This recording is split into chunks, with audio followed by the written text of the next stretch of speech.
have your attention? It is around 6:30. So we would like to go ahead and showtime. Can't hear you. What time?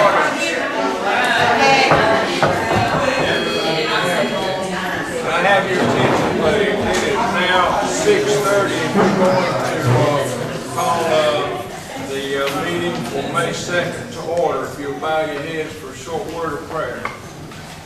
Heavenly Father, what a beautiful day, and what a many blessing event that you have sent to us, Lord. We ask Thee to please forgive us of all of our many sins, and Lord, all of those that were mentioned in our churches yesterday that need special comforting and healing hand, Lord, reach down and touch their bodies and give them good days and make them well if it be Thy will. Pray that you would be with us through this meeting and all other further service, and help us do or say something to bring honor and glory to your holy name. For we ask all these things in Jesus' name. Amen. Amen. You join me in a pledge of allegiance to our flag. I Pledge allegiance to the flag of the United States of America and to the republic for which it stands, one nation, under God, indivisible, with liberty and justice for all. Thank y'all. Public comment. Do we have anyone that wants to do some public comment? Yes, ma'am. Come forward and state your name and where you live, please. I'm Vicky Caldwell. I live at 357 Morningstar Drive. And I may be in the wrong place at the wrong time, Lester, but you know other recourse. I got a pipe on property next door to me. It needs cleaning out and stopped up. This seems minuscule in the whole thing of running the city. I understand that, but in my world, it's monumental. It's weakening the roots of humongous trees behind my house. And it's stagnated water so that there's mosquitoes and that kind of thing. And the pipe needs cleaning out. I've already gone through the channels here that I know to go through, the administrator and my council person. And all I'm asking for is a pipe to be cleaned out. I understand the complications. Part of it's on private property. But the part that's on private property connects to city property. So what am I going to do? Well, I don't know, but we can clean out the city portion of it, you know, I can tell you that, and we will have to look about the other. It's probably not going to do a whole lot of good because they're connected. So if the problem is upstream or up high from your part, then I don't know what to do about it. I'm just at a loss as to what to do.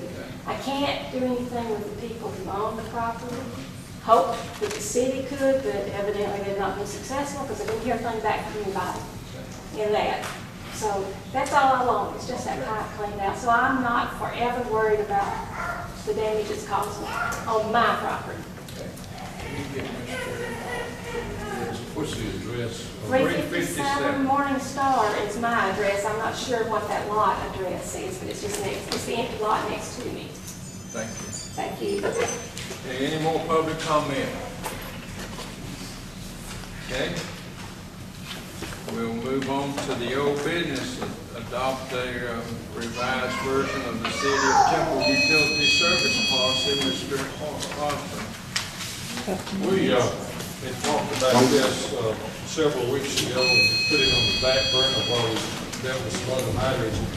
I'm giving you a memo, not asking you to take any action at this time because a couple of days ago, as you will see in the memo, there were several points that staff asked us to take a look at.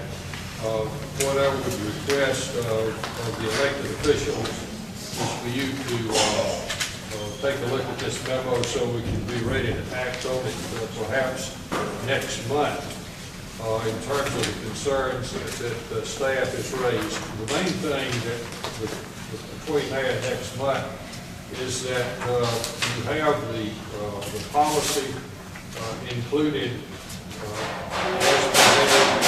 with the proposed changes, but if you will look at in this policy, there's certain things concerning fees, and I would request that you take a look to see if you wish to make any changes in the fees that are listed There's about probably close to a dozen different fees. And if you would take a look at that, and maybe we can be ready to act on this next month. I have a question. May I have a Ma'am? question? Yes, ma'am. Yeah, when I was discussing the policy, one thing when I went over this that's still not addressed when you do the final revision is it doesn't constitute what a payment arrangement is. And it still doesn't define that. Like if somebody calls and says, oh, I need another day, oh, well, cutoff's running a little late. Does that constitute somebody getting 2 weeks or 3 weeks? So we need something defined. If we're only going to allow 2 a year, then we need to define, you know, what that arrangement is. Because I know we don't always do cutoffs on the 10th. Sometimes it may run late. So just somewhere along that line, are we going to be defining exactly what a payment arrangement was if we're only going to allow 2 a year? Okay, number 2, adopt an amendment to the City of Temple's personnel policies and procedures You want concerning. to address the minutes, what's going on with the minutes? Yeah, because we skipped over approving minutes. Yeah, well, you were right, and he had already told me. Then I jumped down there to our visitors' comments, but Mr. Osborne has said that we possibly need to waive those minutes and give our new clerk another month to fix some stuff in there. Is that correct, sir? Yes, sir. Yeah. So I hear a motion that we waive minutes of March 7th. Pending on correction, Yeah, I make a motion. got a motion by Mr. Brack here, second. Got a second, Mr. Simmons, any discussion? I have one. Yes, ma'am. Wasn't there one time when we said the minutes weren't ready by one regular meeting by the next? Did we have to move the meeting or something? We have to have minutes, we have minutes There's just here, gonna but be you can corrections. waive the reading of the minutes So they're here? because they're here. Any more discussion? Favor signify by saying aye. Aye. Any opposed? That's carried. Mr. Counselor, thank you. You was not functioning. Okay, now down to number 2. Adopt amendment to the City of Temple's personnel policies and procedures concerning discrimination, harassment, retaliation, compliance with American Disabilities Act, and disciplinary action and appeals and grievances. Mr. Perry. All right, I had Bill, as y'all recall, I believe it was Councilwoman Ransom and another one of y'all, we had thought that we had adopted these things. Well, we did the whole, we went back through everything, and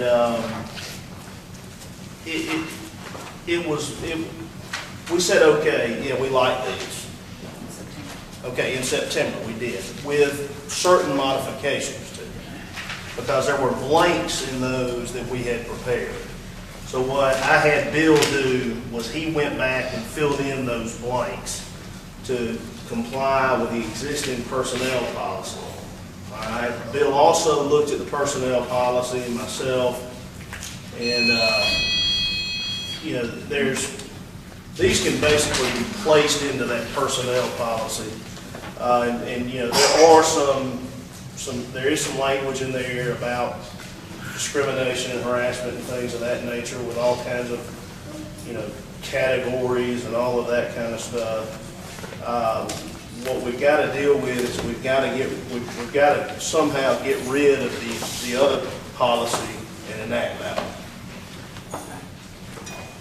It doesn't matter if we adopted it or not. Right, the only thing on Mayor Mayor, Yes, ma'am. okay, Y'all just is, fluff it. no, what it was, okay, in May the 15th, Buckley and Brown gave us, and they basically said it's a proposed, revised, inclusive draft.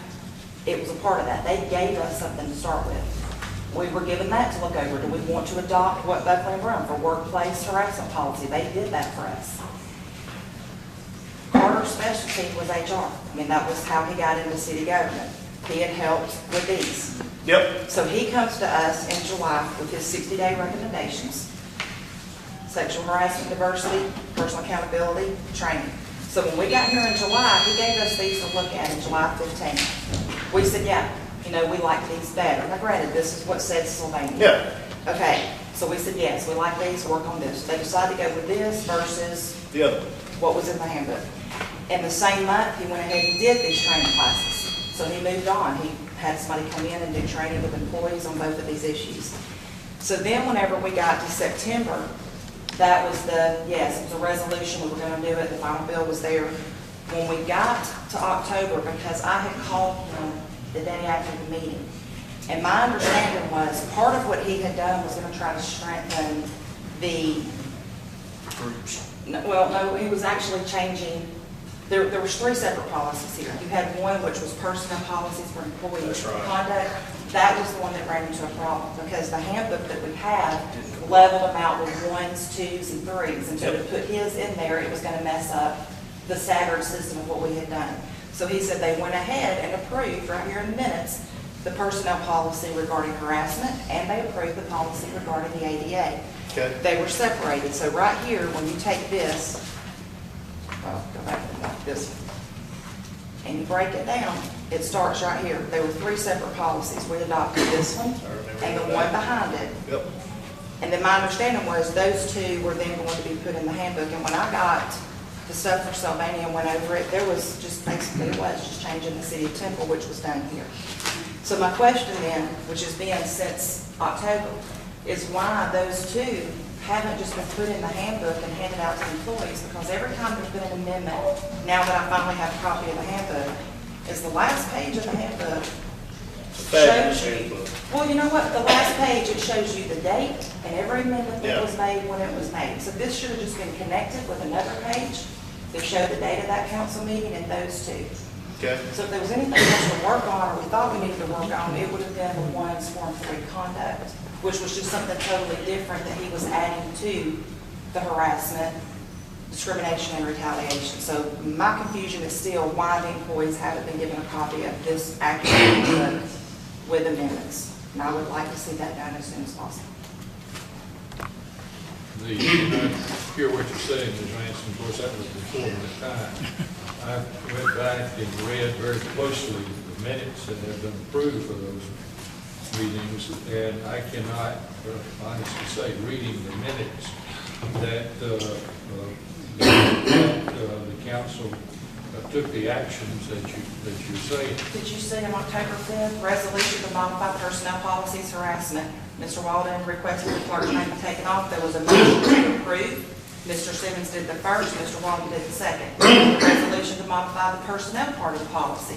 Mr. Crawford stated that the policy currently in place did not have the amendments. There was a motion to then approve this policy. Mr. Wright made the motion, Mr. Simmons did. But when it came to the personnel policies, which were conflicting with our handbook, Mr. Crawford asked for that to be tabled because he wanted that policy to be reviewed by the city attorney. Mr. Brightman made that motion, Mr. Simmons made the second, and all of these were adopted 4-0. So, and when I called him the next day, he verified with me that those 2, which were the 2 we were mainly told to do, had been approved, and that the personnel policies had been pulled out because the handbook, once Buckley and Brown got us the complete handbook, our handbook has an entire section on provisions for standards of conduct, and we have broke all these infractions down into different groups. And what he had put together was very similar. He wanted that strengthened, but he didn't want us to start showing part of employee conduct until we had a city attorney and employment law to go over that part. And that was my takeaway, which is why I've continued to ask since October why the employees have not been given a copy of the amended handbook or even the right handbook. So like I said, that was from October 5th. Well, again, I was not here for that, so I can't speak except what the minutes say. Right. Now, but you do have in front of you tonight, if you wish to take action on it, would be to put all of that in place. The question is, the question can only be answered by Carter. Why didn't he replace the? Because this is October and he got them to vote on it. The minutes reflect that both of these were voted. And then Carter was gone. Yeah. And my understanding was it was all right there. And it was supposed to have been given, it was done, he cleaned it up, he made sure he got the vote. So in December, I asked you to do it. and go over to the city hall, over to the senior center, make all the employees sign they got a copy. You said you wanted to wait till the city administrator. He got here in January. I asked him to do it. Then I got told it still said Sylvania. I had to go back and pull where it did. Yeah, I'm the city attorney, I'm not the Yeah. city administrator. But my point is, that's what you said, can you give it to them so that way we legally know that every employee got a copy? Because it's in our policy that they're not even supposed to start work until they're given a copy of the handbook. That's in our And that's handbook. never been done, And it I was agree. done, there were signatures all up here, it was done right up until about a year and a half, 2 years ago. Yeah. It was done. So that was my question, so I asked again in January, then in February, and then I was told in March it wasn't adopted. It was adopted. Okay, So I just want to know, can we just take those two? Now, if you're still wanting to change, because you've got the personnel policies included in this, that he pulled back because it does interfere with the handbooks, are you trying to adopt those tonight without checking the handbook? without check, we've been through the handbook ad nauseum, I Okay, can tell so- you that. What I guess I'm saying is under this right here, There's nothing's so much changed. wrong with that handbook, it's not even funny. Well, the problem with that handbook is that It's old. 2010. Yep. But until we have someone who, like you say, they're not specialized in HR employment law, and that was another thing that I have asked, what do we have to do to get someone who knows HR? Hey, Buckley and Brown again. You know what? No, you can take what Buckley and Brown put out, okay, and you can give it, well, you have to give employees a copy of a handbook. If you can discipline them on that handbook, you better give them a copy of what you're going with. I agree. So if these amendments have been approved, now if you're looking to approve personnel policies, then vote on these personnel policies. But these two, when it comes to the harassment and the ADA compliance, this council voted on in October and began working on in May of 15. Do the minutes reflect that, in your opinion? In my opinion, the minutes do not express. There was a the same motion to intent approve that they say. Personnel policy harassment. There was a motion to approve. Mr. Simmons first, Mr. Walden second. Resolution to modify the personnel policy, ADA compliance. Mr. Crawford states that the policy the city currently has did not have the amendments in the policy. There was a motion to approve this policy. Mr. Bratner with the first, Mr. Simmons with the second. Vote for it. I'm confused as to where the confusion is. It doesn't read, yeah, I agree. These two were voted, this one was tabled, because this was the one with personnel policies regarding employee conduct. What he had given to us, which is the first part, right here. Disciplinary actions. It is what conflicted with what was in the Yep. handbook. So that's what The we were waiting levels. on a city attorney to get back to us on. The other two have been approved. So if that's we all we fix need this- to approve that? Yeah, if Yeah. we went through this and make sure this is not gonna do away with the Perfectly fine. levels, so we'll just go with this. But the other two, when it comes to harassment and discrimination, were approved back in October. Okay, Gotcha. all right. Sounds good to me. Good to me. So what do we need to do here tonight? To the extent, but the question, did we ever redact the other sections? The problem with it is this, the personnel policies for harassment were not in there. Okay, but what I'm We had asking an EEOC is, policy, but not this. okay, These were additions was the to, EEOC policy ever, it was already there. okay, There was but no has it ever been policy. removed? No, it's right here. Still in there, It's still in here. okay, But employees don't have a copy of this. all right. You got new employees that have been given the wrong handbook or no handbook for a year. Yeah, we need to rewrite that, guys, the whole thing. Oh, yeah. Yeah. A lot of it conflicts with the charter. That's what we've been saying. And, right. But it seems to me that if what you've got before you right now, even if everything that Councilmember Lamson has said, that I don't see that it's going to create any problems if you go ahead and adopt the whole thing. You either adopting it again, or you adopting it because the minutes are, in my standpoint, a little questionable in terms of the wording. Because I think all of you are of the same mind, we need to get this in place. And we do have, in the current handbook, there is some things in there that need to be deleted. So whatever sections are in there that would be parallel to what you would be adopting, that you can either simultaneously delete those, or I've got a resolution here if you want to adopt a resolution that explicitly states what those sections are that you'd be deleting. But the bottom line, I think, is that we all were trying to get to the same place. Yes, sir, Mr. Brown. 2 questions. Yes, sir. 1, does it hurt anything to adopt them again? Nope. All right, so the second question is, does the motion need to say adopt and do the resolution, or does it have to be 2 separate actions? It just depends. I mean, what Bill has there, it's my recommendation you go with the long form instead of the short. So my resolution should be to adopt the resolution or to adopt this? This, you know, this is. Does everybody have a copy of it? No, I haven't seen it. Okay. No, we haven't seen it.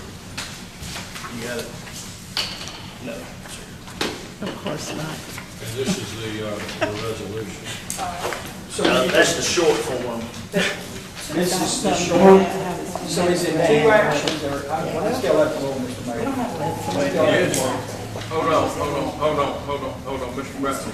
Got the floor. Okay. So everybody hadn't read it, but let's adopt it. Mr. Bradley has the floor. Go ahead. All right, still have a question? I'm in the process of making a motion. Okay? Mm-hmm. I'm going to make a motion that we adopt this as it is in our booklet, right? Which means to adopt the amendment to the personnel policies concerning discrimination, harassment, retaliation, compliance with Americans with Disability Act, and disciplinary action, appeal, grievance, disciplinary relief from said personnel policy procedures, current sections, subsections concerning these same subjects. That's my motion. Got a motion by Mr. Bracknell, do I hear a second?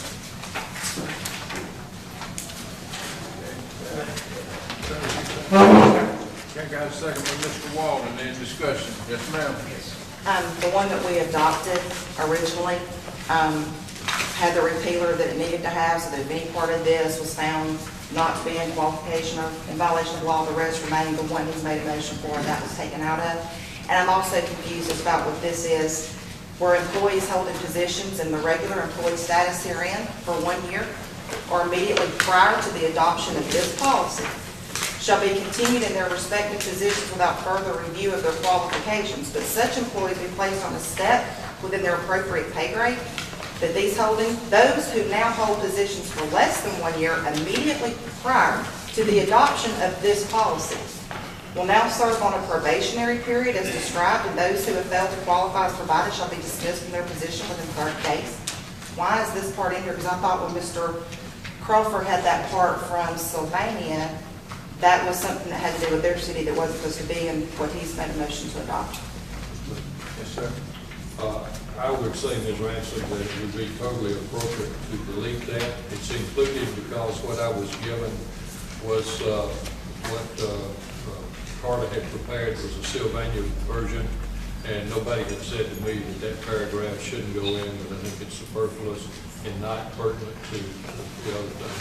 So I would suggest that be deleted. Well, the one that we originally adopted had the repealer, The last paragraph. and that's been deleted out of what he's made a motion for.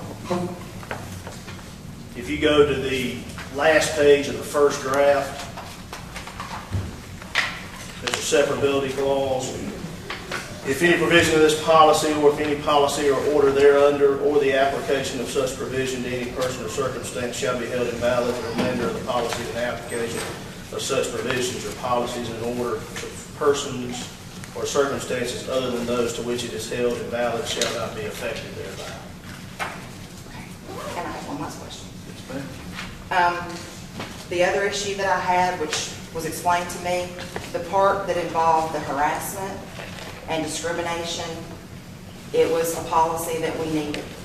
What involved part of the motion that he's asking to adopt now, which is employee conduct, it is nothing but disciplinary actions. Therefore, this had to be done as an ordinance. Now, you requested an ordinance to do this part since it's punishable. Or are you doing it all by resolution?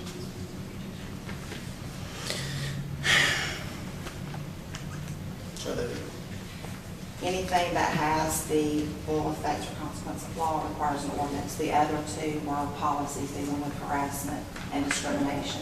The reason that my understanding was we tabled this one when we approved the other two is it's all about disciplinary actions, termination, and that would require an ordinance to amend that part of the handbook versus a resolution to adopt a policy on reporting. Now, what's wrong? But that was the other reason I was told that that was pulled out, because this is talking about demotions, dismissals, terminations, disciplinary actions. Which is law, of course, but Well, if you're, you know, my understanding at the time, and this is what I was told, and I went by what I was told. We had to get the harassment, discrimination, and the ADA. Federal law demanded them things in our handbook had never been brought up to that level. This right here was something we needed to work on, because to sit here and say, oh, your handbook, you know, it's no good. Well, how many wrongful termination suits are you going to have come file at this city when you use this handbook to terminate people? And it's documented in their personnel files. Or we've written people up with that handbook based on what's in it for disciplinary action. So before we vote in something like this, we need to make sure that it's adopted the correct way, that every employee has had a chance to review what the council's going to be adopting. It affects them. This strictly affects their work performance and how they're terminated, or how they're demoted, or how they're suspended without pay pending things. It's a lot more detailed than the other two.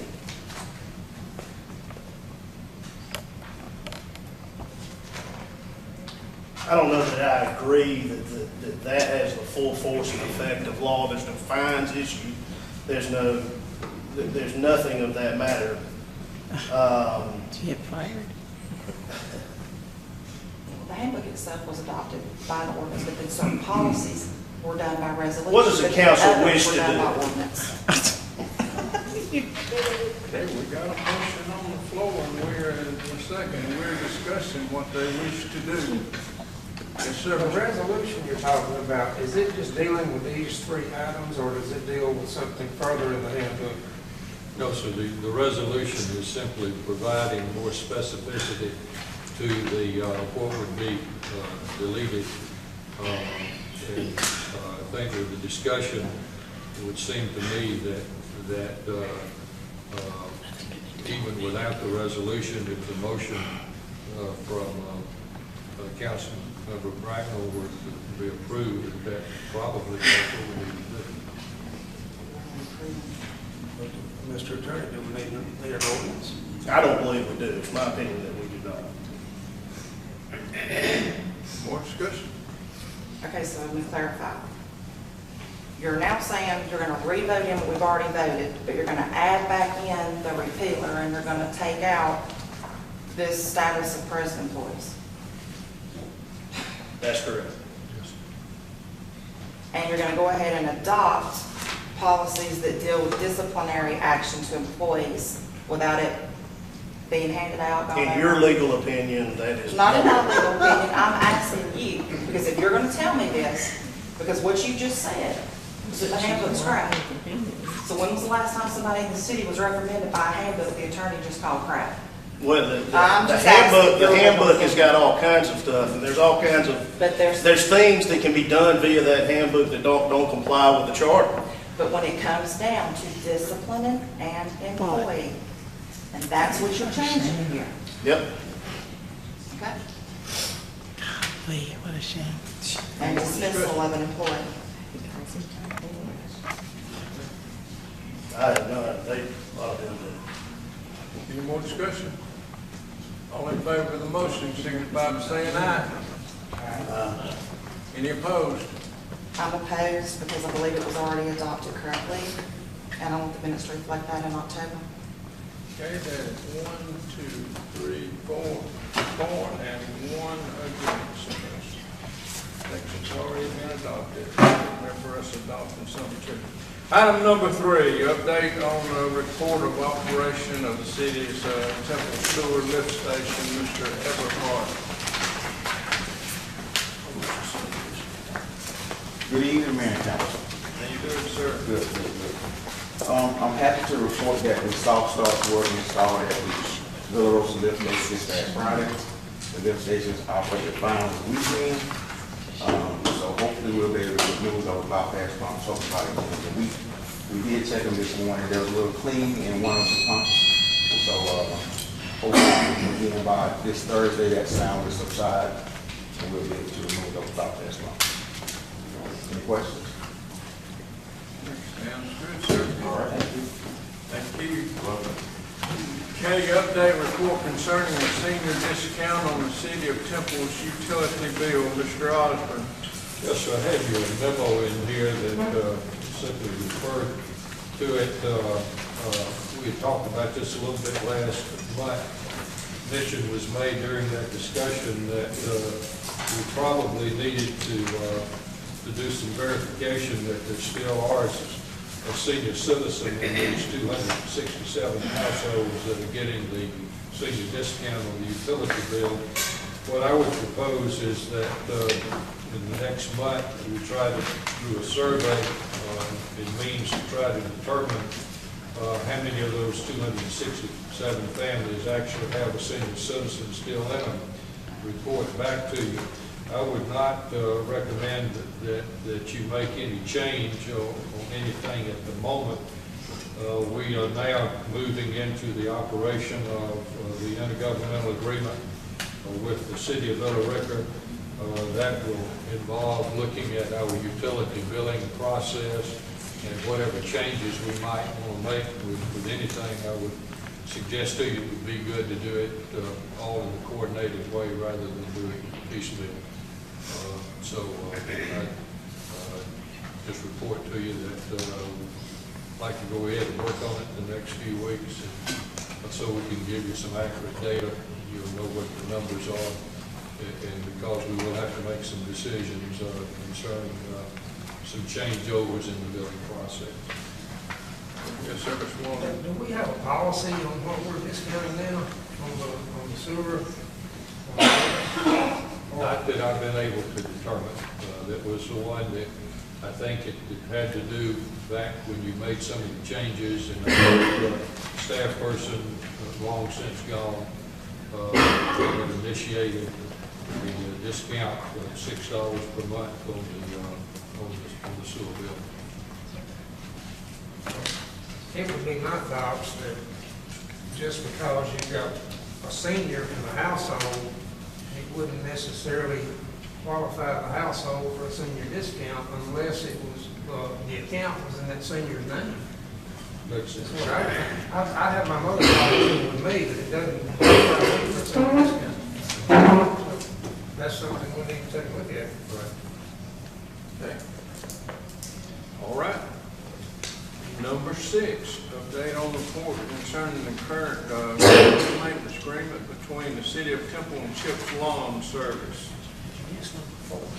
Yeah, no, I thought we were talking about senior discount. No, Howard Ray. Howard Ray, I thought, You and I had talked about that. yeah, I think we have, me and Mr. Osborne have talked about some of this stuff, and Howard's not here. Mr. Osborne, you want to tell us where we are with that? Just going to pass around a report that I got from Howard about an hour ago. Basically, work is continuing. I'm sure all of you have been out there just to take a look at where things are.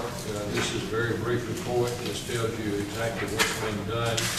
Budget remaining is still a little over half of the budget.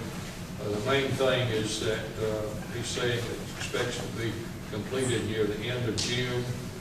Early on, we had a report that was more like by the end of May, but was told a couple of weeks ago by Darrell that was not going to be the case. But anyway, this is a report that you can look at, and the work is continuing. Okay. Thank you, sir. Okay, now update on report concerning current grounds maintenance agreement between City of Temple and Chip's Lawn Care Service. We had talked about this at your last meeting, and this just brings you up to date. We are continuing with the same level of service. Nothing has changed. Through July, we will come to you next month rather, looking at issuing a request for proposals for the 12-month period or whatever period you want to do. Will start on August 1st. And what I've given you is on the memo, you can see at the end of the memo that it has been signed by Chips Lawn Care, their agreement with the provisions. Okay, so that takes care of that. Update on, yes, sir, Mr. Walton? Isn't that going to require a budget amendment at some point? Well, it depends on not for what we have at the moment. I think we can handle that. But there will perhaps need to be a budget amendment later in the fiscal year. But that may depend on what kind of quotes we get and what y'all decide to do. So when are you gonna plan on rebidding this out? The current service would go through the end of July, and as I mentioned a minute ago, at your next month's meeting, June 7th, would expect you to approve us doing the request for proposals.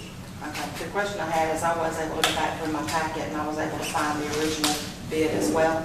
And then the contract is nothing similar to what we had bid it out. So whenever we do the quotes and the bids, that following month, I would at least like the bid that was accepted to be a part of our next month's packet when we voted on it. So that way I would have access to it. Because like I said, I can find the bid. And in the bid, things were supposed to be done like provide replacement bedding for all flower beds twice a year. I mean, and plus, like I said, it also was going through 2017. Typo or not, having a contract to go against a copy of the bid would let us catch something sooner than a year into it. Sir? Yes. Okay, number 7, update report with the City of Temple's inmate work agreement with Carroll County, which expires on June 30th. Got a report in here for you, just to update. You looked at this earlier in the year, and of course, one thing that you had talked about was looking at having a substitute guard when our guard was sick or vacation. There may be other things that you want to look at.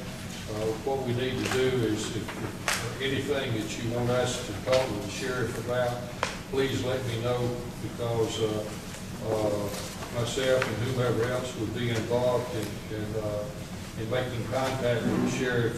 We would like to know what you want us to talk about, so we can get some feedback from him.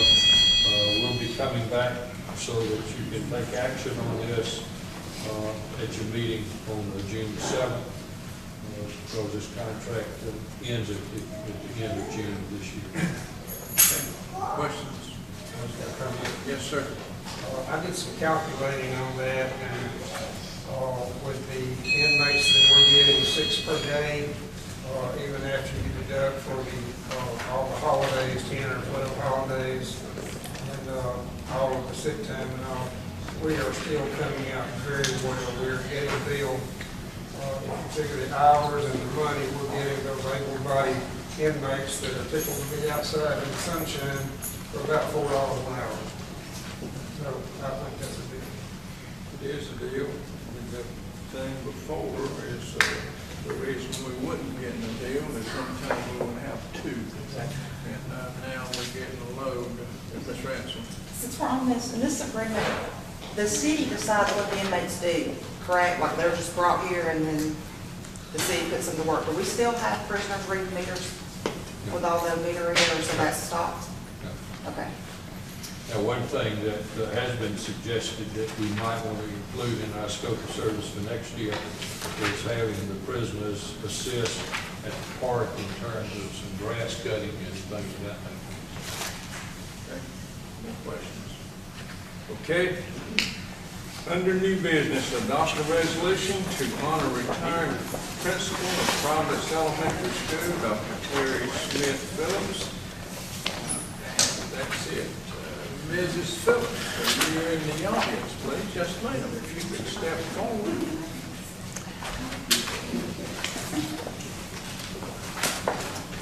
We have a resolution here that the city council would like to honor you for your longevity of work for the Carroll County school system, and if you don't mind, we'd like to read a resolution. Mr. Counselor, would you like to read that for me? There you go.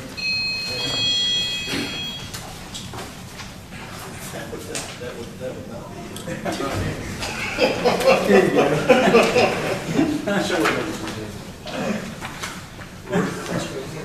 Resolution to honor Dr. Terry Smith Phillips on her retirement day. Whereas Dr. Terry Smith Phillips has earned very positive and widespread recognition and very great appreciation and applause for her exemplary service to the families of Temple through her vision, commitment, and performance as principal of Providence Elementary School. And whereas Dr. Terry Smith Phillips, whereas Dr. Terry, as she affectionately is known, has guided Providence Elementary School from its beginning as an educational institution in this community to its current position as a place where many, many children have received a strong foundation for facing the challenges of life as well as the requirements of middle school, high school, and beyond. And whereas the mayor and the members of this Temple City Council are delighted to have an opportunity to pay tribute to Dr. Terry Smith Phillips for her years of quality service, steady commitment, and positive outlook at Providence Elementary School. And whereas Dr. Phillips now prepares to conclude her career at Providence Elementary School and to start the next phase of her life, we want to acknowledge and honor her for what she has meant to this community and its citizens in the past, especially those boys and girls who have been students in Providence Elementary School and their parents who recognize the value of Dr. Terry's influence in their children's lives. Now therefore be it resolved by the Temple Mayor and City Council that we commend Dr. Terry Smith Phillips for her dedication and commitment in serving as principal of Providence Elementary School, and that we designate Monday, May 2nd, 2016 as Dr. Terry Day in the city of Temple. In witness whereof, this resolution has been duly adopted by the mayor and council of the city of Temple on the blank day of May 2016. Hear a motion. Make a motion, we Got a accept. motion, Mr. Brackett, here a second. I'll second. Second, Mr. Simmons, any discussion? All in favor, signify by saying aye.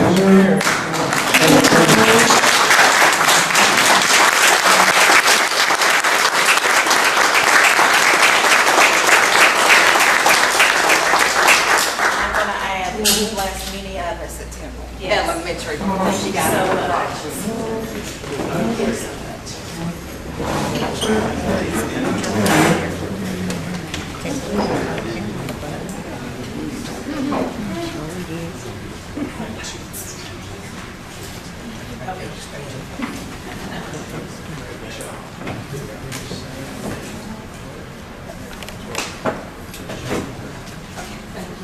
Thank you so much, everyone. I've truly enjoyed my time at Temple.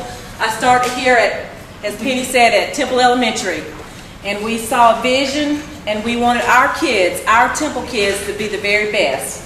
And we can compete against anybody in the state of Georgia and in the nation. And it's because of great educators, great parents, and great citizens of Temple. Thank you. I've truly enjoyed my time here, and I will truly miss you. I'll come back to visit, but you can come see me on my farm in Bowden. Thank you.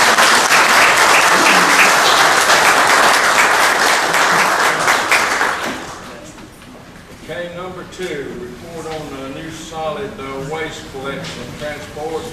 Proposals written between the city of Temple and Waste Industries. Mr. Everhart.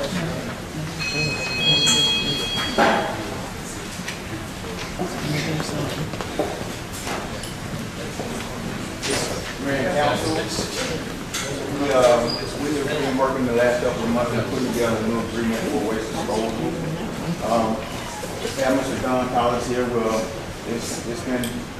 been going back and forth with this kind of amicable in terms of some of the things that we had. We made some additions, and Mr. Don is here to answer any questions that you may have.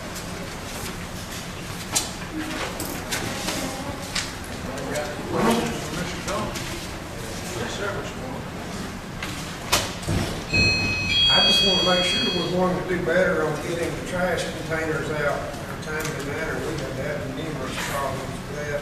Yes, sir.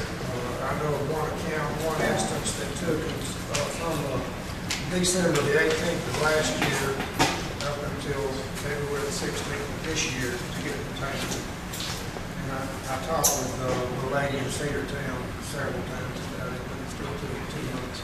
Absolutely. It was kind of one of those perfect storms where our previous relationship with Temple was that we would provide you with an inventory of parts so that you all could get them to your residence quickly.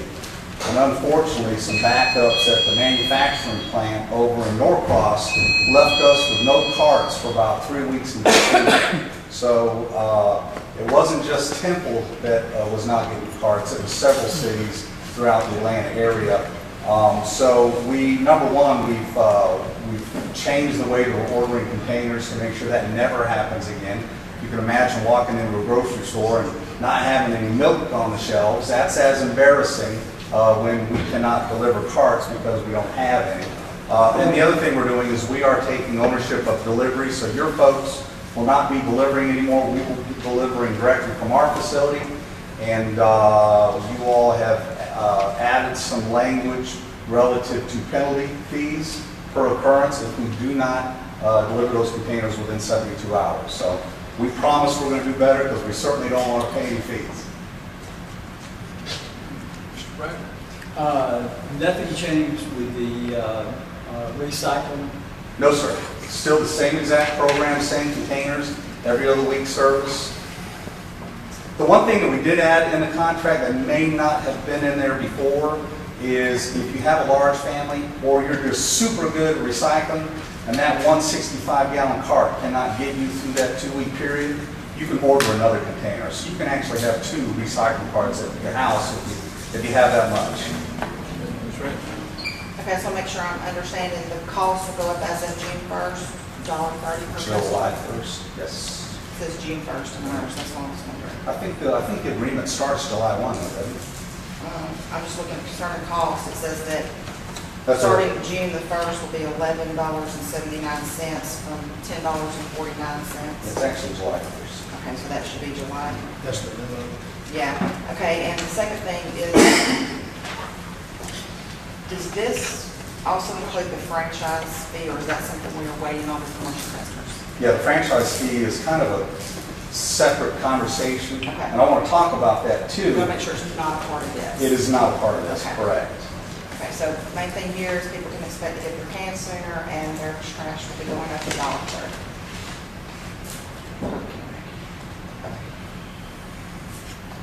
Finish, Mr. Bradley. Another question. Is it going to be up to us to get out and identify the damaged cars with those wheels and the holes inside, or will y'all come through at some point and identify those and replace them? Does Public Works Week do? Yeah, the only time that that we're proactively removing carts is if they can't physically be serviced. Really the resident, I guess, would call City Hall, and City Hall would let us know that we need to swap a container. It's never a problem. It's a normal part of what we do, and now we have 72 hours to get it done. So. Finish, sir. I've got some. Keep in mind, this is going to require a budget amendment of, looks like $13,094 on the expenditure side on the waste. Just for the remaining months of this year that we're not under the current contract. $13,094, and that would be, I calculated that from June through the end of December. That would be 7 months at $1,870.70 a month times 7, $13,094. Out on the expenditure. Well, that was the limit of this, but we're also going to be receiving revenue if the price is going up $1.30 per can. That's what we're going up. Yeah, that does. They're going up with us. We're not going up on the city, on our customers. We have a budget to do The way that. the memo looks that it was going, that's why I was asking. We can't do that without budget. Concern cost, under the adjustments about the charge for each residential cart as of June 1st. So They can't arbitrarily go up on our customers. On our food. Well, Mr. Osborne, your current agreement basically does provide concerning consumer price index, that there can be an increase that Waste Industries can do. I guess that's once a year, and that's what they're availing themselves for. That's a charge that they're making would be to the city, which ties into what Councilman Walden was saying. If the city wanted to pass any of that on, it would be, because ransom, as you said, they would have to vote on that. But this is something that they have under the current contract, and this would be taking place under the current contract. If the new contract continues to have that same once a year,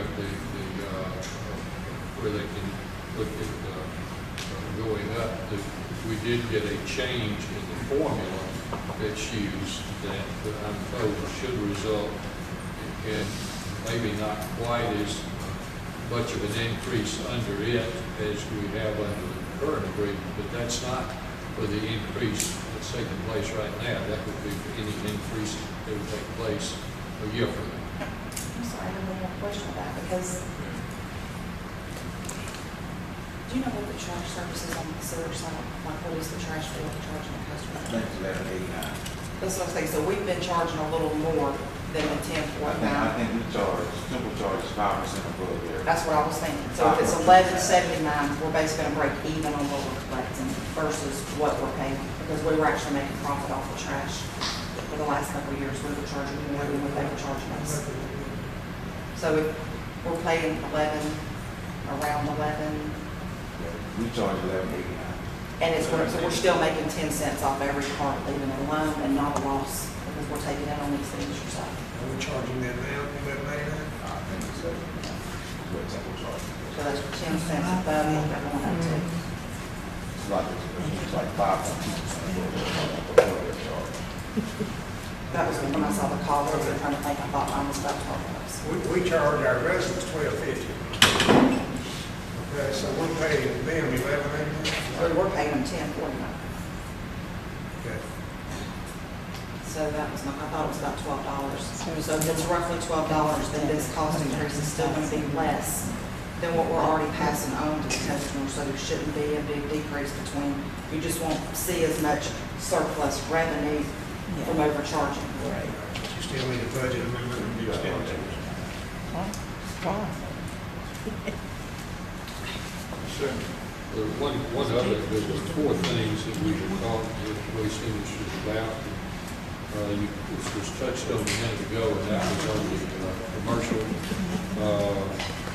Mr. Everhart and I guess we both misunderstood what Mr. Collins said, but we both thought that we were looking at the 5% commercial franchise fee that we were going to be paid, but it was not an increase to our customer. Mr. Collins was explaining to us now that it brought, I think, was going to bring tonight from another city, what they do. This would be something that for you to look at if you want to during this next month, and we can bring it back up if indeed you decided that you wanted to do a franchise fee, but as it stands right now. Franchise fee is not a part of the new agreement. And anything we did on the franchise fee would be a separate agreement to be determined at another time. But it would not be something that would be payment to the city absorbed by Waste Industries. Whatever payment the city would receive would be additional revenues coming from the commercial customers. Anything else, Mr. Collins? I just have a general question. Yes, sir. Our commercial, are we inclusive, in other words, anybody in the city limits that has garbage pickup, is it exclusive with us, or is it an option? It's an option. For commercial, it's an option for commercial. Yes, sir. My understanding is that's correct, and the number of commercial customers that do not fall within participating with us, those who would do outside of that is only a handful. So is it, I guess my question is more, I thought I was right about that, but it doesn't, we don't need to be pursuing the deal with that. It would be not, it's not advantageous to us to require people to use our service. That would be something that, I can talk with the city attorney on. We'd have, whatever steps we'd have to go to, because right now my understanding is, we talked a little bit about this last month, you don't put yourself forth as being exclusive provider. You do have, we've got some residents, we talked about that a little bit last month, especially around the Villa Rosa near where the county has a pickup station where they do that and don't do city services. So it's not mandatory, my understanding. It's not mandatory. So the commercial that we do have, are they using the same container as the residential, or are they using some type of dumpster? You have two types of commercial. We have commercial cart service, which would be the exact same carts that the residents are using. And then you have the commercial dumpster service, which is the fork truck and the big metal dumpsters. The commercial cart service is part of the contract. So any business using a cart is in your system and part of the services that we provide. Any business using a dumpster, they either contract directly with any hauler that they want to, or they contract through the city because the city offers that service. But it's not an exclusive offer. It's an option for businesses if they want to work it through the city. So what is the cost if a customer were to get the dumpster through us? What would be the cost to them? I don't know what you guys charge for the dumpsters.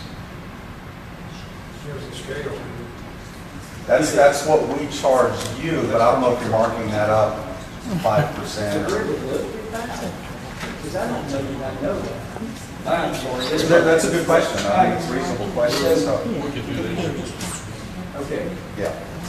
So the question of franchising was, the bigger question was, does the city have the appetite to make it an exclusive franchise and force all businesses in the city to use the city's exclusive franchise hauler, or do you want to continue to do it the way you're doing it now and just leave it open competition, or do you want to have a non-exclusive franchise where the haulers that pick up garbage in the city have to pay a 5% franchise fee for the use of your roads? So that everything is a fair, this is a deal with fairness across the board. You got it, yeah. Okay, that makes sense. But everybody would be paying this 5% franchise fee. Yeah, so if McDonald's has a dumpster with my company and Wendy's has a dumpster with Republic, both of those businesses would be paying that 5% franchise fee to the company. All of our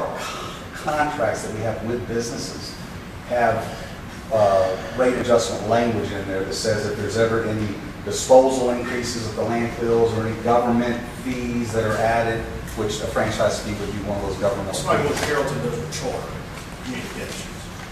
They're your cable provider in Carrollton. Yeah, you can use AT&T, so AT&T just has to pay the franchise. Well, I don't think that's where, I know that's not where my question is coming from, but it looks to me like if we are, if we're charging our, I didn't even know that. Okay, is if we are charging our customers a fee, but we have others that are competing with you who are not paying a fee, it looks to me like we need to be looking at that as a way of rectifying that. I don't know. It's just, we've never actually talked about, what we charge the commercial.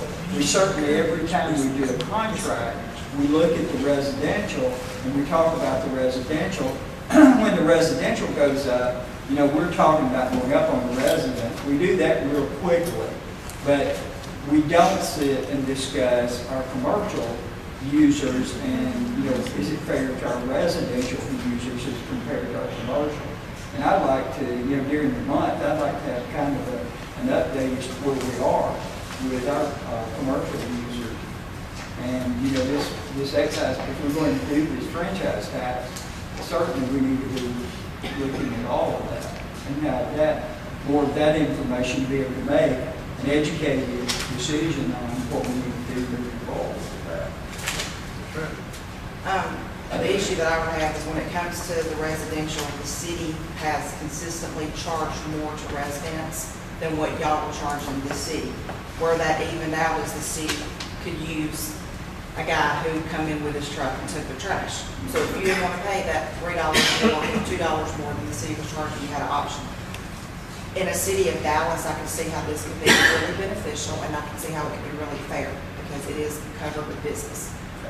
We are losing a commercial business. We do not have but a handful of commercial business. Probably, part of the problem with our water is not having a commercial business to help satisfy a sewer bond.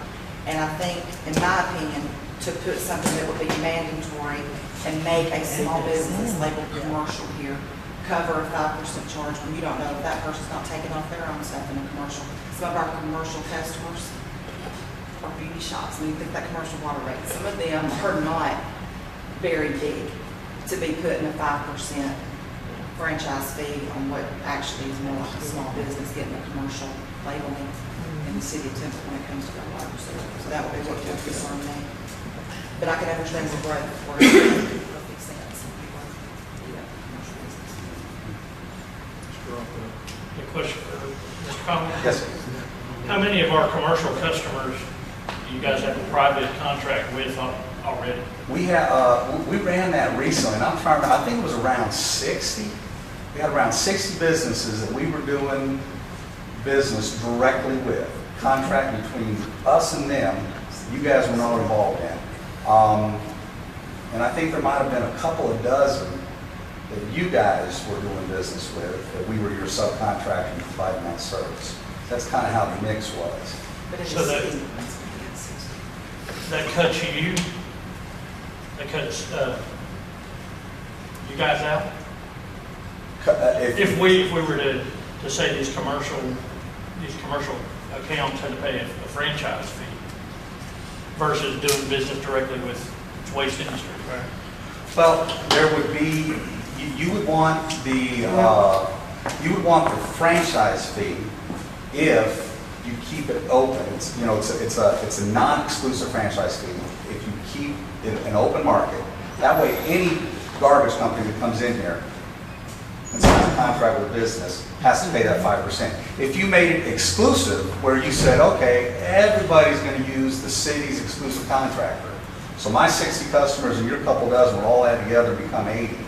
All of those would be billed through the city to the customer. We would be your subcontractor for those services. How much commercial competition realistically does Waste Industries have in West Georgia? Not much. Zero? No, I wouldn't say zero. There's probably, if you drive, I would not be surprised if you drove around town and found a couple of other companies' dumpsters out here. I know they're in Carrollton, so they're coming out this way, but they have to drive a long way to get out here. So previously, then, these companies that come in, say McDonald's or Hardee's or anybody that wants to come in, they just, a large corporate's already going to have accounts set up with Waste Industries, so they may bypass the city altogether. Say, hey, we're building a new location on Highway 113, and we want you guys to start. So they never even have to contact us. The large national companies have brokers that handle everything for them, so we don't even work directly with those companies. We work with the brokers, and they set up all those services in all the cities. But you're right, if a business opens up in Temple tomorrow, what happens usually is they walk out and look and see whose dumpster's next door, and that's who they call, and they'll probably see my dumpster. Or, as they were going through the permitting process through the city, they might have asked about garbage, and the city could have said, you can sign up with service through us. Just one quick comment. I think when you refer to commercial, you're talking about the front load. The dumpsters, yeah. Because our poly carts, even with the for a small business like the beauty shops, we're charging them residential rates. Yeah, exactly. So we're strictly talking in front of them. All right. Thank you. Thank you, sir. Right. Okay, number 3, report on startup of intergovernmental agreement between the city of Temple and the city of Villa Rica for fiscal services. Yes, sir. Mayor, if you'll go to the memo I've given you, basically, we now have started, been working, of course, with the city manager, David Miller, and their finance director, whom you know, Sarah Hefty. We have kicked things off. In fact, this afternoon, I had a meeting with the gentleman who is the code enforcement officer who will be working part of his time with us. And I'll touch base on that in just a minute. As you may remember, we are to pay the city of Temple a lump sum each month of $6,819. We'll get our first invoice later this week. We'll pay that by May the 20th. And then, as you can see in my note, the payments for next year or less, this will be the high year in terms of 3 years. In terms of fiscal services, we are gearing up on that. And of course, a lot of that is a continuation of work that Sarah Hefty has done as a fiscal services consultant. That arrangement now will conclude as her services to us will be under the intergovernmental agreement.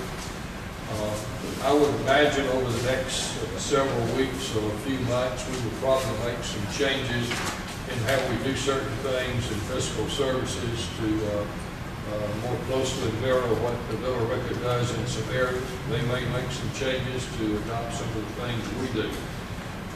One of the things that we'll come to on your next item is dealing with our agreement with Casell, the data system services, but have been in touch with Casell and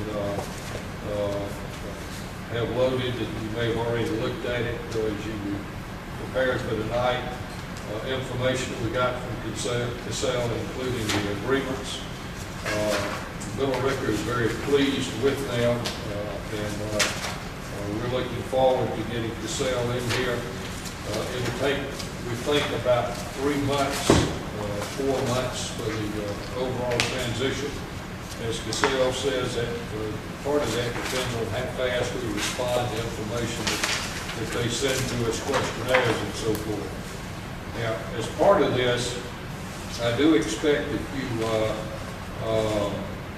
approve the agreement with Casell in a few minutes, that we will be moving to cancel our agreement with QS1 Data Services.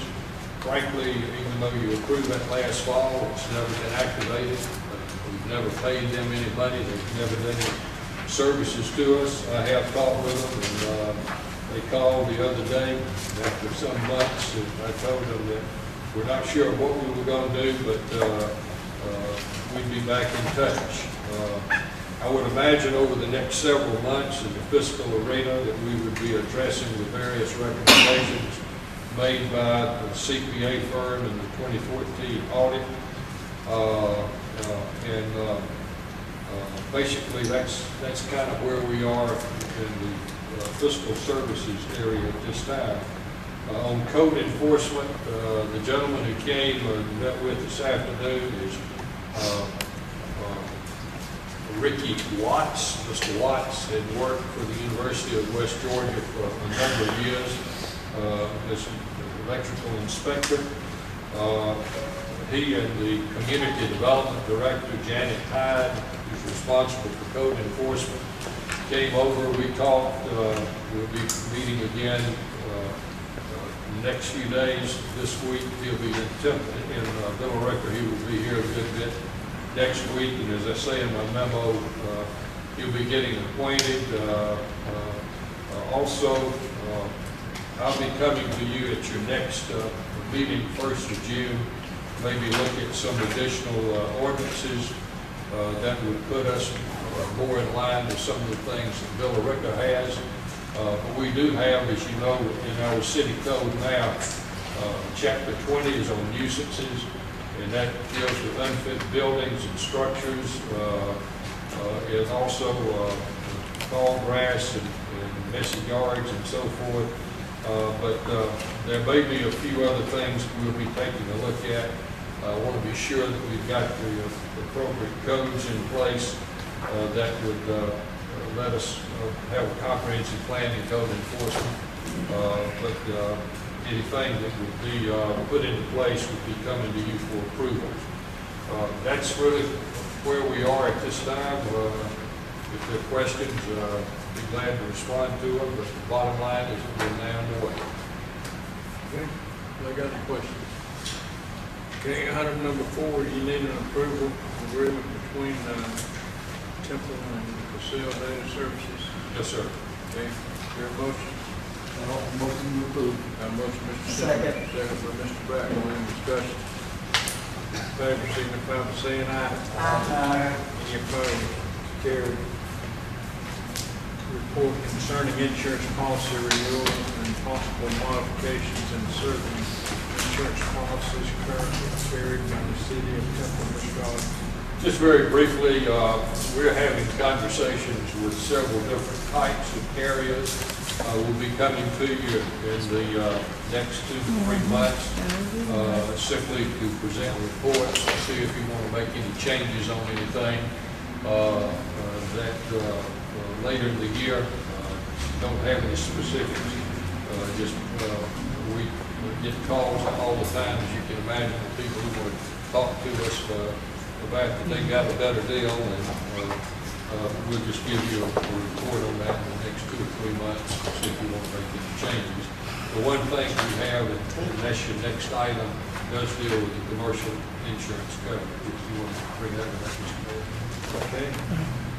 Okay, item number 6, authorize the mayor to sign certain annual agreements for renewal of insurance policies, city of Temple.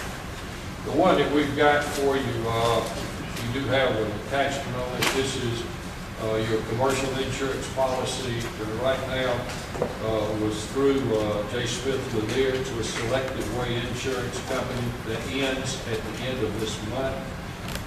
This next year will be the 3rd year that you would have this insurance policy with Selective Way.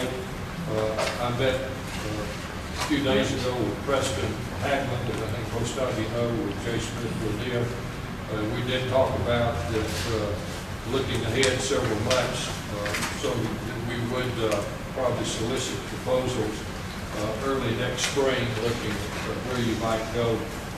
But for this next year, we would like us to take action to continue with what we've got now. I've given you a copy of the forms simply so that you would be able to see the information that we've got to get to this company later this week, so that they can then do their calculations and present to us information that on what our premium would be for this next year. I would expect us to be in good shape based on what Mr. Hagler said. We've had a good year in terms of haven't had that many claims, so I think we should be in good shape. What would be appropriate at this time, Mr. Mayor, I think, and I'm looking on the 4th paragraph, says an appropriate motion during this part of your meeting would be to approve the renewal of the City of Temple's commercial liability insurance policy with Selective Way Insurance Company for the period of May 30th, 2016 through May 30th, 2017, and authorize the mayor to sign the necessary documents. Ms. Smith? All right, I'm confused, and we've done this before. A representative from J. Smith Lanier came, they've given us a packet, we've seen what changed, we've seen what increases are going up. They've handed us a binder, everything is in it. And all I have is a memo paragraph that just basically says very few changes in responses to the, I mean, I'm confused. Are you asking, I mean, first of all, you don't authorize the mayor to sign, I think it was pretty much stated last month, he signs contracts with what the council votes to go into. If this is our commercial coverage, why don't we have the representative here with the packets that we've had for the last 2 years that tell us exactly what we're voting on? Because how do I know this isn't gonna be something ridiculously higher when it comes in and then we've told them to sign it? I mean, was there any reason why they didn't come this month with the stuff like they've done before? Well, number one, I didn't know that they had come before. We can arrange for them to meet with you. You will need to have a special meeting for that because the policy, the current policy ends at the end of this month. But all of our stuff is in one thing with them, so does this mean that our insurance and the vehicles and everything ends? Because everything we have with them is one big inclusive policy, is my understanding.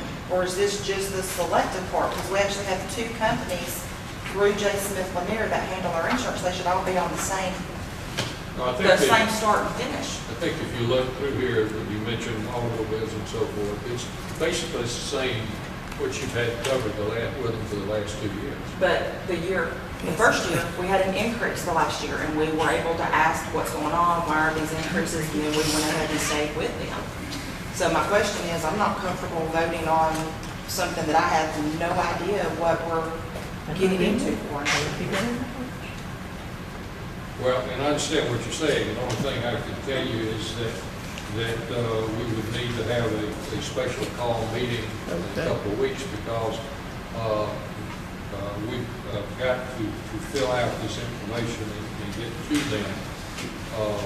And then based on that, then they would give us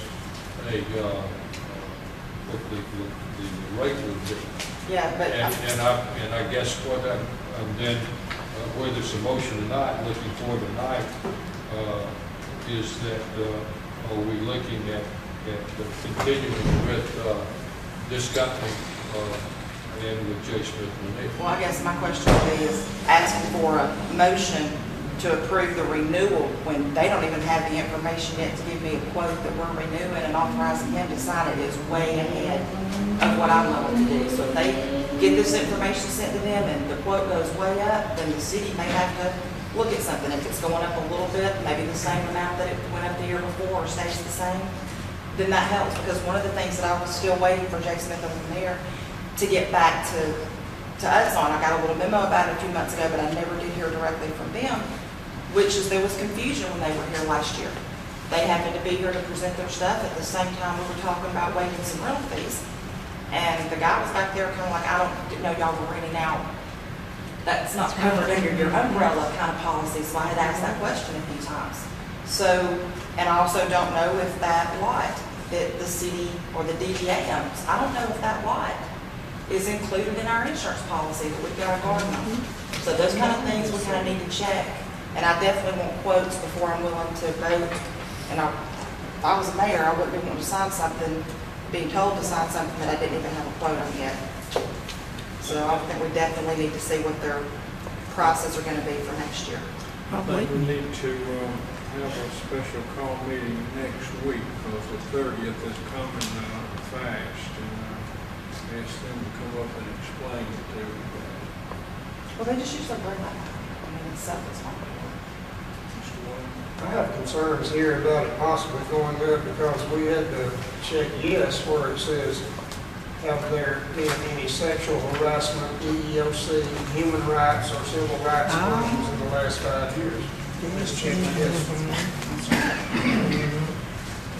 That's a concern about what's going on. No, and we also had a lawsuit filed during the last year as well. So, by the former mayor, so I'm sure that there will probably be some increases. And the fact that we didn't get the policies and stuff in place that we were told to do by the people who came out would make it even more liable, in my opinion. Definitely would like to see some quotes. Everybody be comfortable with saying, let's have a call meeting next Monday night and get them up here.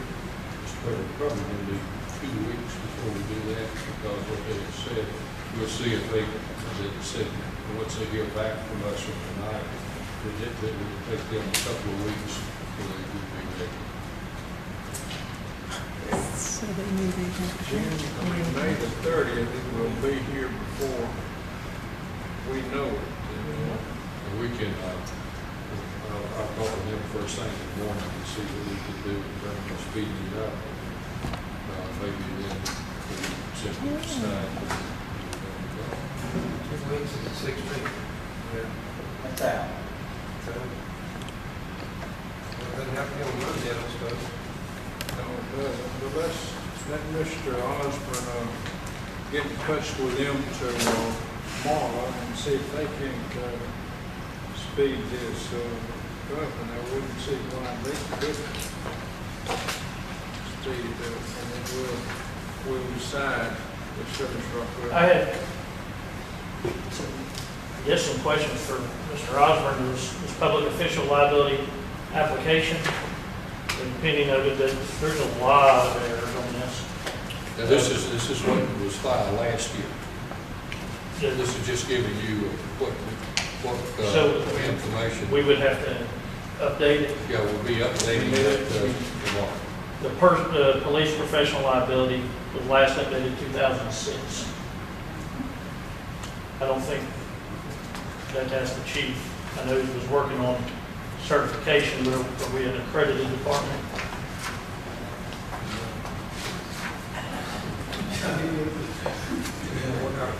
We're not accredited, it's checked off.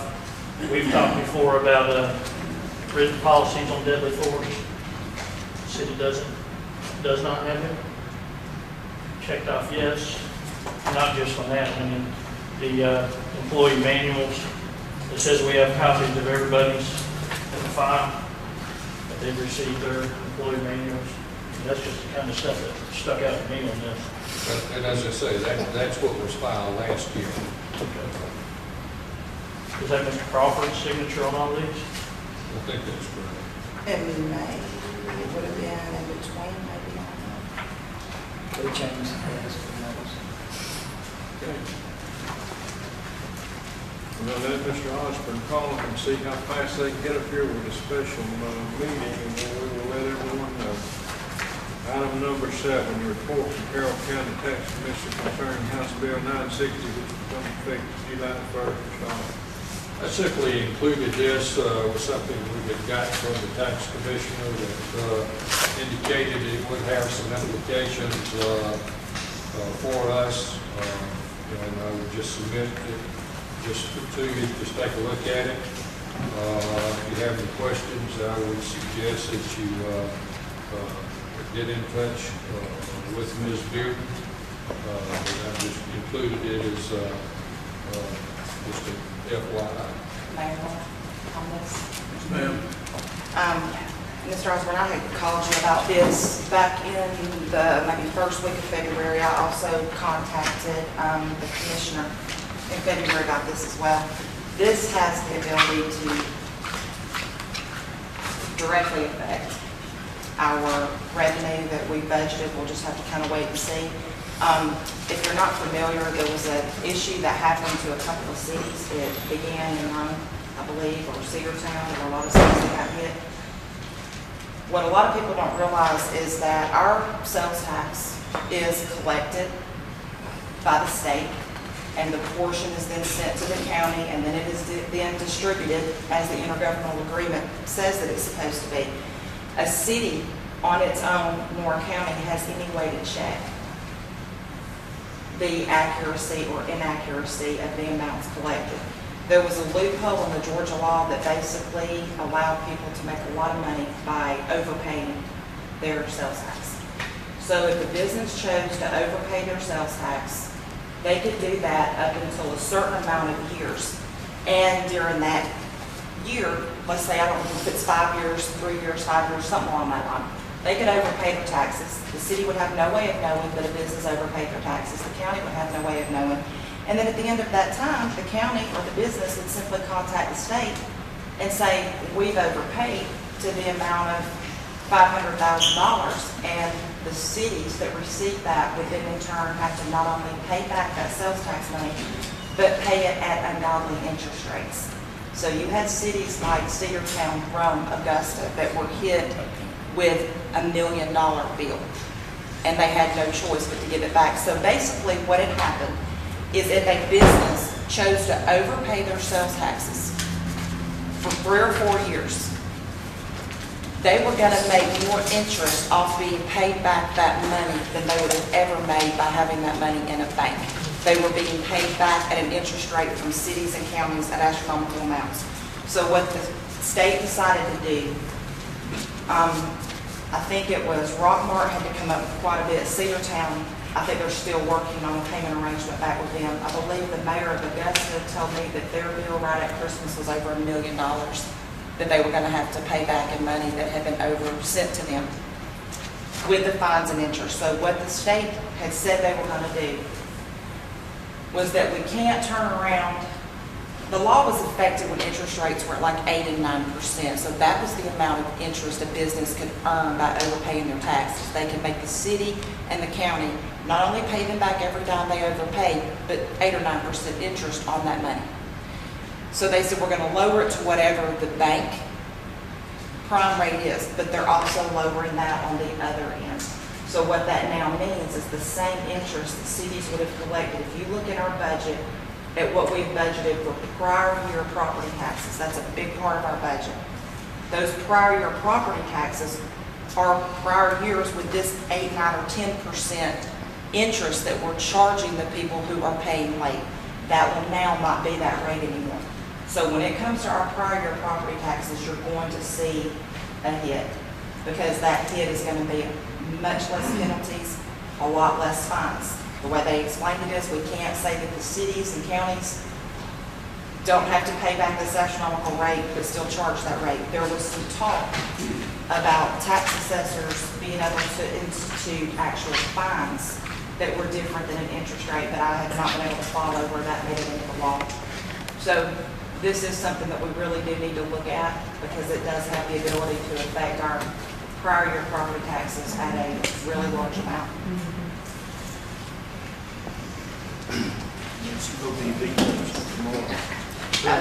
You can't, I wish I could see stuff all right. Well, I mean, you got cities that are having to come up with money they don't have to pay back this, I mean, it was all a little town like Cedartown. we had acted on it, there's no doubt, he didn't act on it today. It's something you need to look at when it comes to prior year property taxes, because it's gonna do kind of like the tag, that's gonna affect this as well. What we need to do, sir? It's not law yet. Tomorrow's the day. If he doesn't sign it, it's law. He can either sign it or not sign it. I got a feeling tomorrow's gonna be made up of another certain bill. So, my guess is he's just gonna let that one go. But like I But said, it'll be law if he does that. well, and just to add, it's a big drop. What you contract is the late fees. That's what makes your prior property years, and ours are pretty high. I mean, we get a good bit of prior years. GMA was making a big issue and wanting to get everybody informed in January about this, because these 3 cities were being hurt bad. Cave Springs, it was rough. It was rough to look at what they owed back and not knowing how they were going to pay back this money. And it literally made it easier for businesses to overpay their taxes and earn back more interest than had they put their money in a bank. But the flip side is, what we charge for people who pay late will also be cut down. And some of them seemed like they were doing it on purpose, and others just found out that they had done it, and then they wanted their money. Mixture of both. All right. Okay. Got the report. Number 8, report on proposed record service ordinance for the city of Temple, Chief Lee.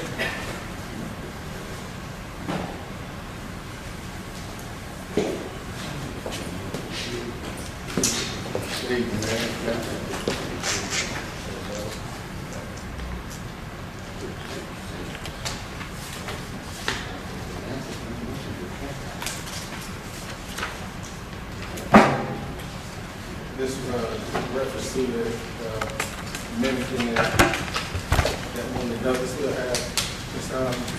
Yes, sir. You want me to do some opening comments on it? Can we do some opening comments? If you remember, a couple of months ago, we had a lady that came and had several complaints concerning the coat company and the impound lot. And we had talked about the rotation system.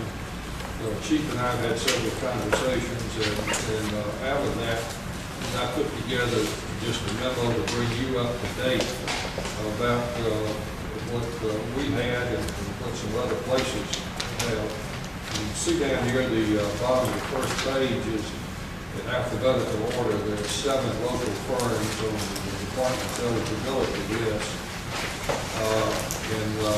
But we do not, so the police department has some procedures and guidelines. We also have some state code. This time, we don't have any type of city ordinance dealing with the record service. A lot of local governments have done that. We had done that in Douglas, and we got a copy of Douglasville's ordinance, and I have included it here. And we just call this to your attention. We've got the definitions, but also equally important, which would be a benefit to the police department, I think, in being able to know that we've got an ordinance, so that as they deal with these record companies, there would be fixed fees. Now, I'm not promoting necessarily the fees that Douglasville had when this ordinance was adopted. They might need to be different. But we're not asking you to do anything tonight. This is really just coming back and giving you an updated report. That's some background, and then any comments the chief might want to make on it. But we just bringing it to your attention and saying that something at some point we probably need to take a look at having some kind of ordinance. So, I'm sorry, Mayor. So this ordinance would set the fees for the record service, not their fees? Would we be setting the fees? Basically, it talks about what would be the excess. I mean, in other words, not saying you'd have to charge that, but you couldn't go above that. The idea is looking at where you get complaints, people saying that they were charged excessive, exorbitant fees for storage or for This is something that control you. I'm just I curious. think in the past, we've had cases where different record service charging different prices. Yeah. And some of them were really overcharging some of the people that they stopped. So in other words, this is pretty much something to be in stone, saying if they want to continue on to be on board, be a record service for the city, they would have to be within that price range. If you had some charging $250, some was $190, some $175, and these people getting these different prices thinking they was gouging on them. So in other words, to stay on the contract on this list, you have to be within that price range. So I guess my question is, why wouldn't we just adopt a policy? Adopt the policy. Why has it got to be an ordinance? This is just something I'm not. I mean, he at said, the moment. We don't have We don't have anything. So what we, but I'm just wondering how come we got to set an ordinance for records, but we can do a handbook that can terminate people by a policy. We didn't do that ordinance. He said he would like us to review and consider an ordinance. So I question, or we can an ordinance or a policy we can adopt next month, or it takes 2 months. We can do a policy. That's what I want to know. I have a question for Mr. Osborne and Chief. We talked about the number of record services previously. So when I look at this ordinance right here for Douglasville, it doesn't say anything about how many record services they have or how many are going to be allowed. Is there another ordinance that addresses that? No, it ain't no specific number. That's just, they just give you what they do in the ordinance. The further is the record services that they have, you probably they can have anywhere from 3 to 15. I don't know. It depends on the load that the department wants to do. You know, some prefer to have 15 different record services, therefore they got service like this, because they got a lot of things and activities going on at one time versus us calling one at a time. You might have 2 wrecks on Highway 5 and 2 on Fairmont Road and 1 on I-20, so that means you're calling 5 out at one time. So that's a possibility. They're gonna have 10 or 15 record services versus 3, where they all get tired of it and then they're just stuck. See, we have 7, and that pretty much can handle us. We can deal with 5, we can deal with 4. But What's to stop anybody to come in, and then we have 15 here in Temple? I mean, I feel like as a city, we need to curb that. We put a cap on it, I don't have a problem with it, but my thing is now, you put a cap on it now, you're gonna have the same, you got some of the services that we had that was in business, been here since 2000, that wasn't a part of the city, and now you got people that live in the city wants to do it now. So what do? You want to go ahead and tell them they can't do it and they was here first, or you want to tell the people that's living here in the city that they can't do it now because it's too many? We passed a policy that says it, they either agree to it or they don't agree to it. If everybody agree and decide they want to charge that same price, then what we need to cut anybody for? Yeah, it's confusing. I just feel like I there thought the should be more. issue was her not wanting to choose. I just feel like there should be more to it than just the fees. I mean, I agree that there should be maximum fees. We don't currently have any policy in place. Everybody should be charging the same amount of money. But there again, it's like, we could have 25 different record services on the call just because they can be. But what he said, even on policy, whether we had to adopt the ordinance or not, we can still come up with a set fee. We can come up with a set fee if they want to do it. So now we come up with a set fee, we still got 7 on the list of records. If I wanted to start a record service tomorrow, I'd come up here to the PD or to City Hall and say, I want to be put on the rotation. You get your license here and everything, then you come over with us, you run your history, you got to run your driver's history, you got to just different criteria. So we use the state's guidelines for that currently. It is something similar to that, yeah. The same thing, I mean, if you're going to be a list record according to the license, you have to have this standards. You got to have, or you can't have a driver as a convicted felon. Well, are we meeting a state standard or a City of Temple standard? Yeah, we doing the state. I'm going whatever it is for the state. The city, we just adopt our own policy, what we want to do. I guess there's no way to have a set fee that would be price fixing and all that kind of stuff. How do you handle? It's a fee in there. It's like Georgia State Patrol. They tell them, that, hey, we got what they do. They go and they randomly get local tow truck record services, and they say how much you charge for a regular service that was within 10-mile radius. And the majority of them said 125. That's what they said it's going to be, 125. That you can't go over. If you want to go over, you find somebody else to get on the list. Do you have a lot of people who challenge the record service that you call, or do they just take it? No, not really, and that's what we trying to come up and get together on is have a meet with the record services and come up with one standard price. This is what we're going to charge, this is what we're going to do, this is the criteria, this is that. And then once everybody get an agreement that it is, we bring it back to y'all on the table. This is what we got now, this is how we put it in policy, what we want to do. So policy could be renegotiated each year, whereas maybe an ordinance wouldn't be able to be. Yeah. I think this is fair, because in the past, you had people charging $200 or $300 over for the same offense. The way I understand this record service deal is that Mr. Braxton has an accident, and if he is not getting a citation or he's not broken any law, then he can call TC or whoever. They don't even have to be on the list. But if he has done something to Arrest.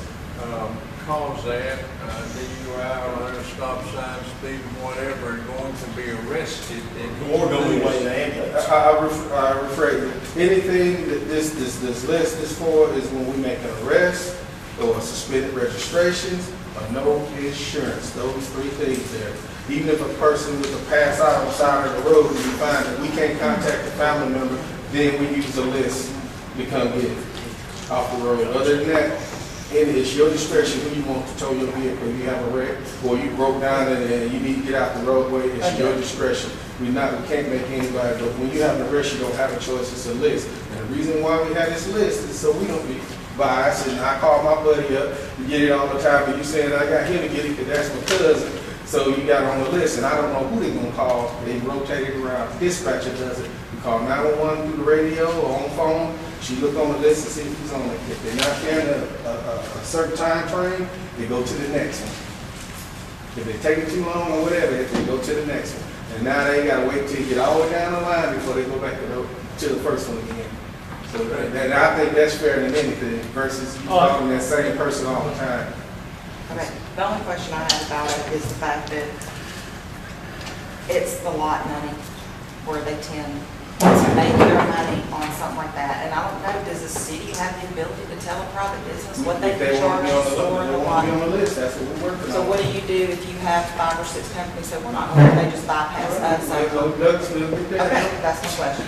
You can find somebody who don't want to do it. Okay. You know, that's the big thing I was worried about too. You got some of them charges, they call it repossession fees or something like that, where when they get the car, they want to do the paperwork in case the person will come get the car. My word to some of the record owners was, why don't you give them a certain time frame before you do that? In other words, you get your car totaled on Monday, you get the paperwork together like you going to come get your car. Right. At least let it sit there 5 days, 10 days before you get that paperwork up, because that paperwork is like a $65 charge. So my thing is, go ahead and do your regular storage fee, whether it's $20, $15, $10, or whatever, and be the same all across the board.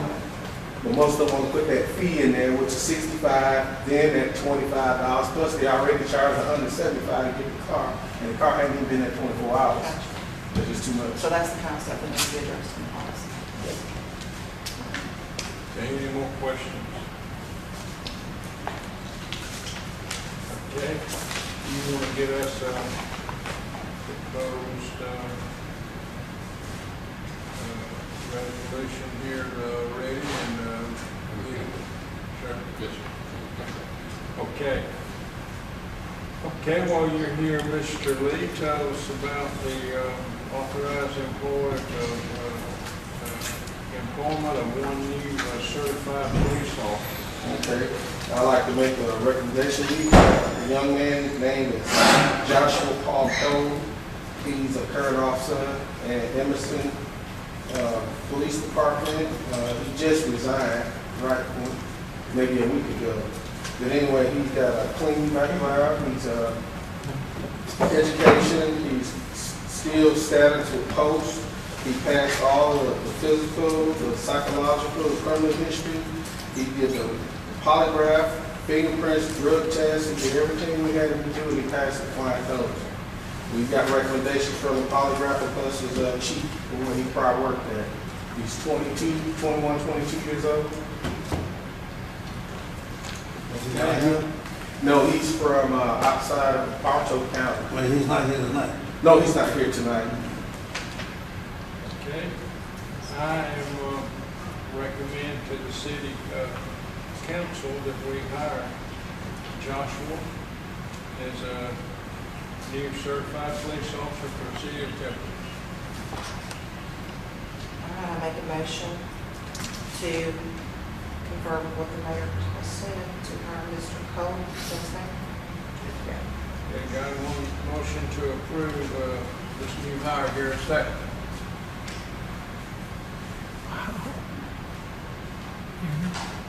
Okay, I guess you don't get your new officer, sir. Motion dies for lack of a say. It's on the table, everything we got. These guys been checked. He went to his jobs. He only had 3 jobs. Got the cleanest record we ever had on an officer, other than the new officers that we have. No drama behind him, no nothing. Never been terminated or nothing. I say we keep looking, but it's going to be hard with $13 an hour to find somebody to come here and understand. Why then would we you get these not want complaints, police we're not here, we're not there, and we only got 2 officers working. You get a wreck, and we got both of them on the wreck, because we can't get nobody to come here, because Bill Ricker paying $15, $16 an hour, Bremen paying $15 an hour, Character paying $15, $16 an hour, we still at 13. Understand, sir? Appreciate you. Okay, The only thing I can say is when these complaints start rolling in, I tried. I don't know what to tell this young man and his people, all this work we did, because we spent money out to go do all this testing and all this stuff. So it's up to y'all. We can keep on looking, Kyle. You brought forth a certified officer to the city Why council. would you not want another and call? Because it's in the field. All right, thank you. Thank you. One other thing, we're gonna pass your steps out while I'm up here. Okay, See how the crime growing here.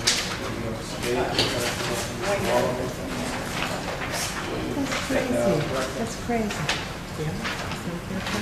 I want to drop that ball in here, it don't matter, let him speak to you, whatever, but I didn't think it was necessary to figure out what you want to do. You still gonna be on probationary period. Exactly. That's what it is, man. Search we need to be desperately, now overtime gonna go up. We still 3 minutes short of shit. That's it. okay, monthly report on the city of Temple's fiscal year budget. Mr.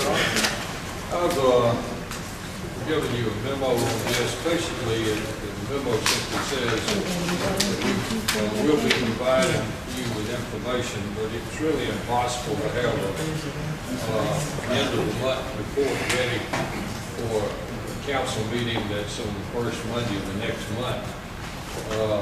And so it's going to be probably around the 8th of the month before those reports are ready. We'll get them to you as soon as we have them, and then we'll be glad to talk with any of you individually or whatever you decide to do if you have questions. And the types of questions that I will be involved starting this month with some detailed budget sessions with the director. And I simply gave you a memo that you can look at your leisure. And questions that I had as I looked at the finance report for the end of the first quarter, things that I've been questioning and need information. Some of you may have the same type of questions, but we will be getting the fiscal reports to you, but it's just impossible to have them ready for your meeting on the first Monday. Okay. Change the date of city council meeting to July. July the 4th, Tuesday, July the 5th. Anybody got a problem? Hear a motion? I make that motion. Got a motion, Mr. Brackett, to change the July meeting to July the 5th. Here a second. Second, Mr. Waller. Any discussion? Favor signify by saying aye. Aye. Any opposed? That's carried. Number 12, report on balloting process for electing a slate of officers from the Georgia Municipal Association of District 3 for 16, 17 years, Mr. Allen. You have, right, I think we got these flip-flopped and we put them in, but the last attachment I think you've got simply shows you the district officers being proposed for the district that we're in. Subsequently, I've gotten a memo from GMA that said that there were no other nominations by the deadline. So if you wish to vote for this slate, this would be an appropriate time to say, well, yeah, you want us to send in the ballot or whatever your plan is, but it's either, if you want to be a part of the process, we just need a motion to approve the group that's here. I hear a motion that we approve slate of officers in GMA. I make that motion. Motion, Mr. Brackett. I hear a second. I'll second. Second by Mr. Rocco. Yes, sir. Okay. Any discussion? Favor signify by saying aye. Aye. Any opposed? I abstain. Here, it's 2, 3, 4. Okay.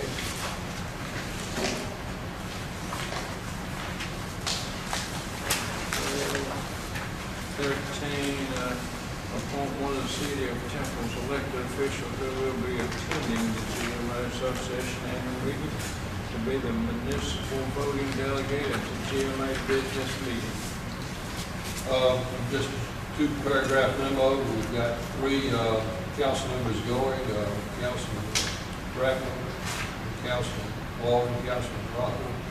And we need to designate one of these that we have to verify the GMA is your voting delegate at the business session.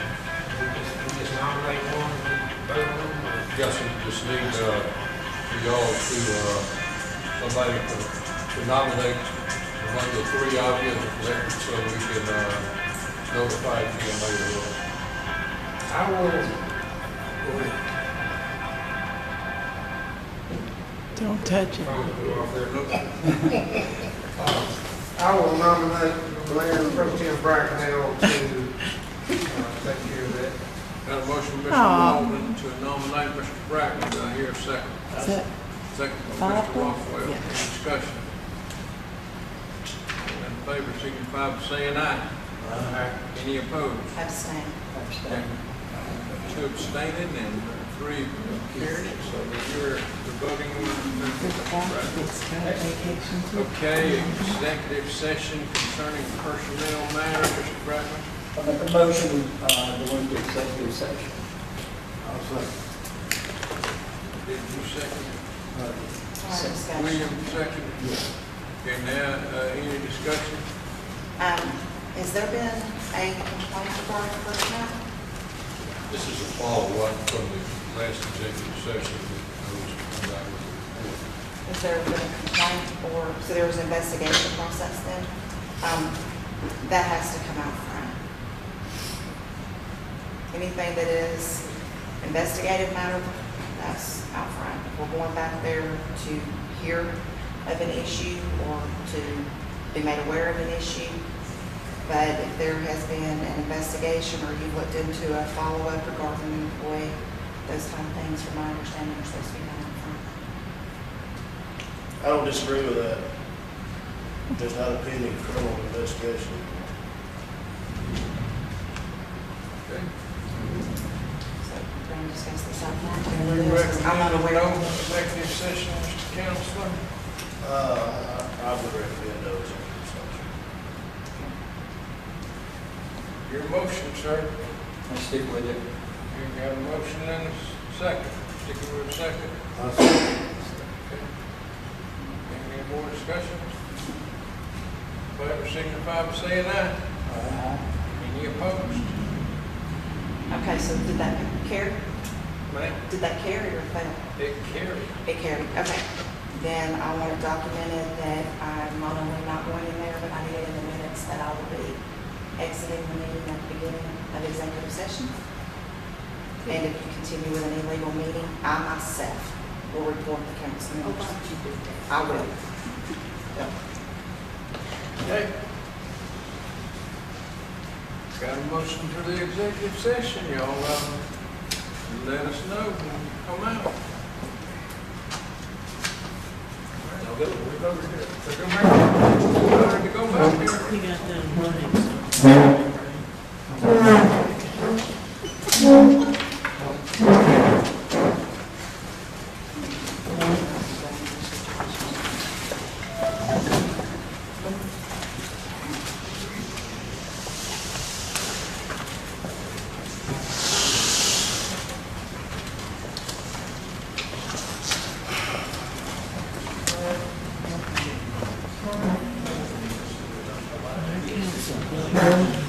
He went in last month, so he knows what it's about.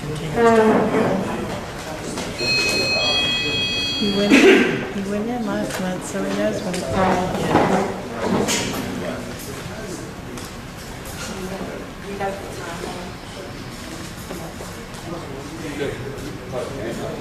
Mayor, the agenda is a little complicated.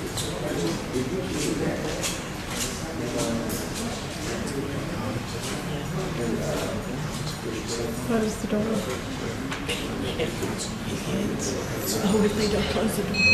Oh, if it's an open door, it's not executive session. Is that how that works? Man, y'all are something. Yeah. Y'all, right? Y'all. I hope not. It's looking that way. You look to her for every answer.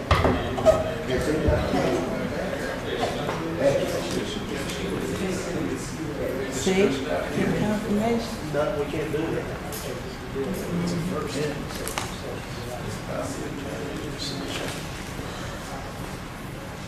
So what?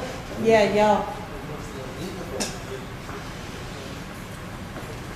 Once again, the doors open, so it's not an executive session. It's just blended. Lester, if you go into executive session but you leave the door open, does that make it not executive session? If you go into executive session but you leave the door open, does that make it not executive session so they can get away with it? Go into executive session. All right, then. Here we go, Sybil. Okay. Or it could be Lucy this week.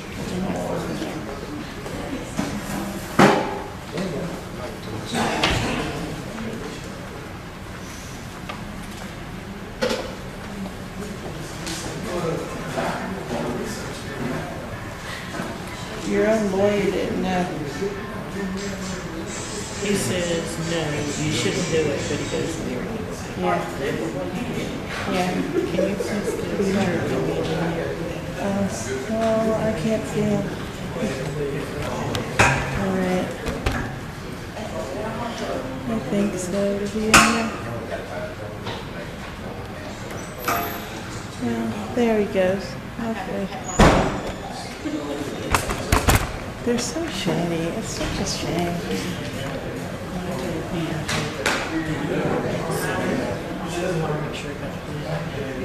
I'm so tired.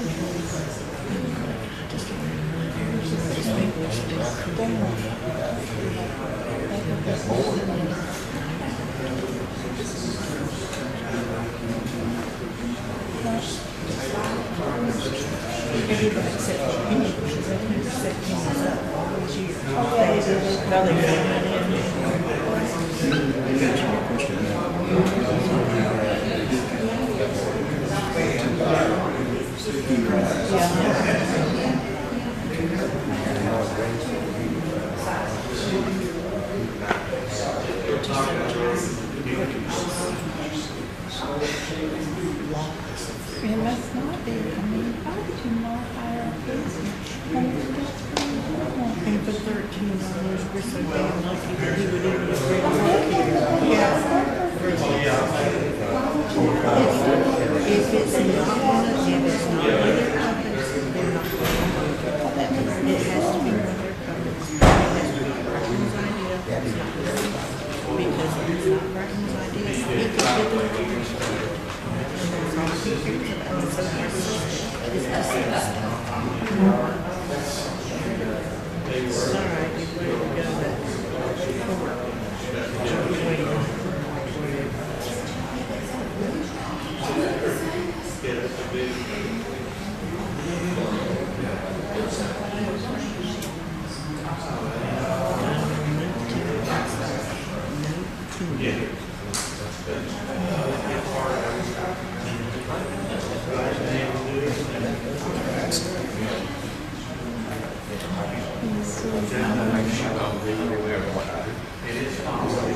This is the first.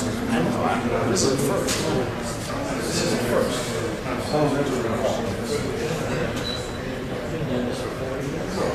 I've never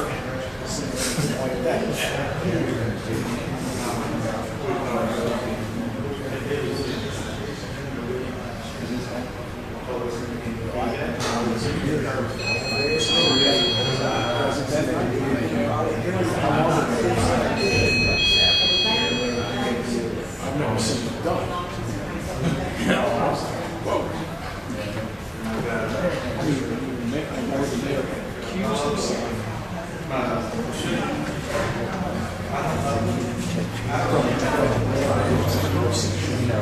across all yeah, or something like that. Right. I didn't see this. As far as no, I've seen her do that. I've seen her do Well, that. she doesn't want to, you know, put herself in the middle of such tactics is what they do. Don't have the keys unless you like I know for a fact that was I can prove this. corridor. Right. But I've never had seen it done. Even the attorney said it was not, that they shouldn't have. Even he said it. And yeah, there they go. Because they think they can do everything, because nobody's calling them. Well, that's what I was thinking. I've never seen this done, and that's why they're Well, I'm glad they did, because we got to take them what, that they went back there and said they were advised. Well, they have a court. He went back there and But he, they don't necessarily have a legal right. they don't. They don't have a legal reason. And back that gossip about people, the state of Georgia just recently has come down on some of that with some other municipalities. Same with Texas. Yeah. Wish we could have gotten ahead of the talk. We should be a part of it. No. Well, Kate's just jealous because she knows more about Sigmund Long than he does. He's more than him. Well, you see how it's changed. Good God. You guys are talking about something now.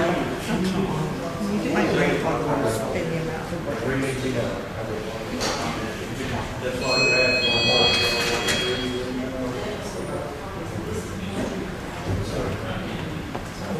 Has your hydrangea got blooms on it? It does? It'd be white ones? Yeah, they're starting. I told you. I know. I told you. What did I tell you? I know, thank you for letting me know that. You see my picture on the, I asked you on the community. I said, hey, Dawn. Here lately? Yeah, before probably about an hour before. I know, I haven't been on Facebook, but yeah, I want about the police. I took pictures of mine. Yeah, no, they're just babies. I know, They're just little babies. all little babies all over the place. Yeah, but I'm proud. But you got them? Yeah. I wouldn't have had them without you. I'd have cut them off again. I did the same mistake with that with my grandmother. Because the plan I got is her plan, and I kept trimming it all the way down.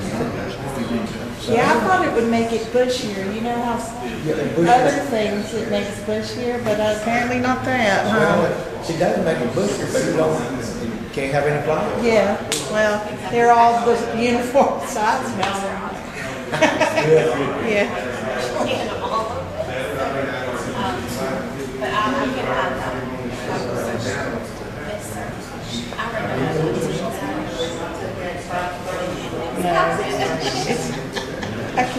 I think he has a brain. I think he actually thinks. And I don't think that he actually, I want to believe that anyway, that he doesn't just follow, he just has a different thought than me. You know, like he believes something that I don't believe, but I think he thinks about it. And yeah, well, queen bee.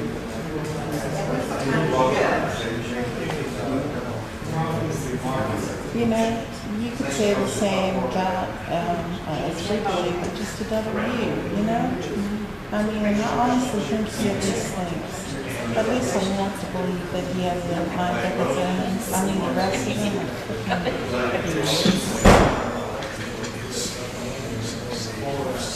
I'm going to entertain that thought anyway, that he actually has a brain. You know, why would he get so mad? But he's right all in there with all those and he's in there running his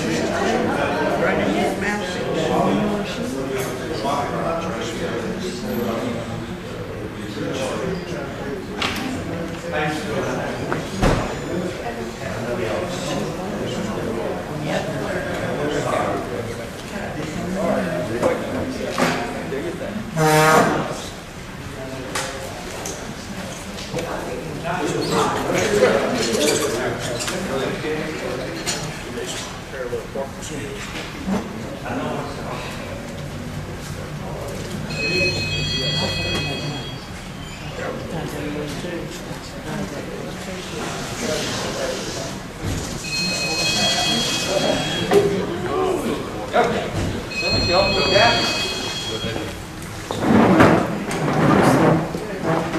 I hear a motion to come out of executive session? Make that motion. Got a motion by Mr. Bracknell. Got a second by Mr. Walden. Any discussion? In favor, signify by saying aye. Aye. I hear a motion to go back into the regular session. I make a motion to go back to regular session. Mr. Bracknell, go back into regular. Here a second. Mr. Walden. Any discussion? In favor, signify by saying aye. Mr. Osborne has a report on the water tank and another item or two. Staff report.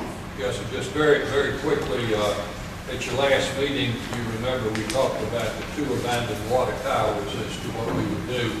And one of the things that you asked that I thought was Jim Baxley, which I did, and Mr. Baxley said that the only reason that he had suggested at one point that you hold on to those 2 water towers was if you were thinking about establishing your own city water system using a groundwater supply. Unless you are planning to do that, he would suggest that we try to sell those, and if you can't sell them, then you simply get them torn down to sell as surplus material. So we'll come back at your next meeting, looking at, taking action to see about disposal of those. The item concerning trucks coming out of pilots, the police department is working on that. The chief and I have talked about that, and we are looking into what can be done. We have written some tickets. As you know, those big trucks, when they get ready to pull out, even though it says yield, they get started, they're going to keep coming. Bank of America, on our 2014 bond compliance certificate, they had asked for a meeting. Sarah Hefty and I have met with them, had a very good meeting.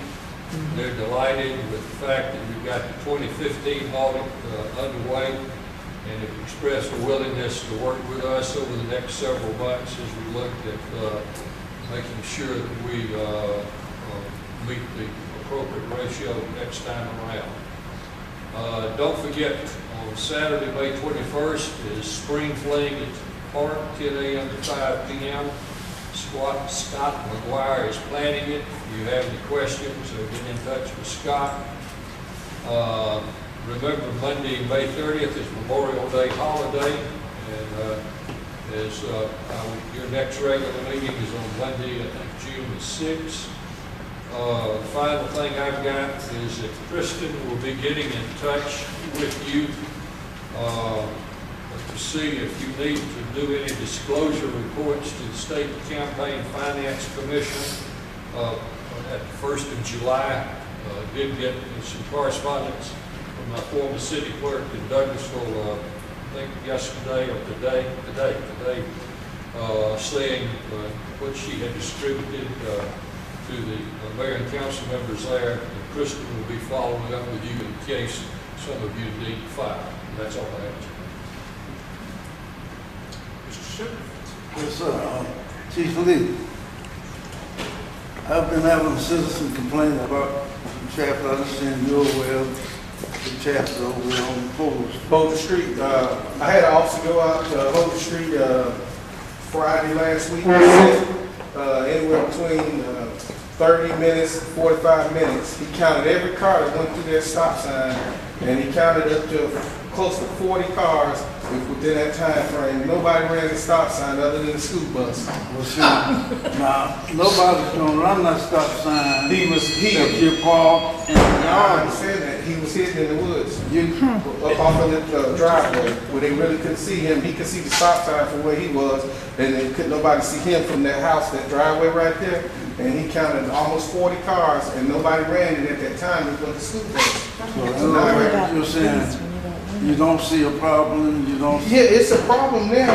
What we got is, when we sit up there, one time we went down there, last year, I think sometime in the fall, and we wrote several tickets, and we got all kind of complaints and bashed on the internet about the officers harassing their parents and the people trying to take their kids to school. Why don't we go find some other place to work and get some other criminals? This is what's going on with us. We can't win. So now we leave from there. We got calls out on over in the road about people breaking the line and doing this and parking in the road. We went out there and wrote 10 citations, I believe, within a month's time frame, and I bet you got run out your office, then you missed Aubrey. So you get what I'm saying? So now we get the parents and the people who we getting mad with us because we doing it, and then it's like when we enforce a certain place, then somebody else is complaining. So there's no win. So in other words, you're saying it's not a win situation. Yeah, what we're gonna do, we're gonna go out there and start writing more tickets at time. But what we have to do, you got Amy Ridge area complaining, you got Over at the Pilot complaining, you got Pereira Guard complaining, you got people in Villa Rosa complaining. So with 2 officers working, that's what we have to do. And then with the calls coming out, y'all see the call volume, I'll pass it out to you. And when you got officers here trying to answer these calls and stuff going, people, he ran the stop sign of the school bus here. And we go over here and work, but we ain't see nobody over here. We over here working 2 officers. Y'all just I can understand myself. I'm gonna tell you, just like I told Mr. Osborne, that's just a bad situation. It's a small street. I'm glad, like I told Mr. Osborne, I'm glad I don't live on that street for sure. It's not as bad as, and I see what the ladies complaining talking, but you got, everybody got a stop sign in there, but I'm quite sure you're gonna see somebody running one. Everybody sitting here, you're gonna see somebody run one. But I mean, it is to the fact that you gotta look at how we, as law enforcement, how we focus on things.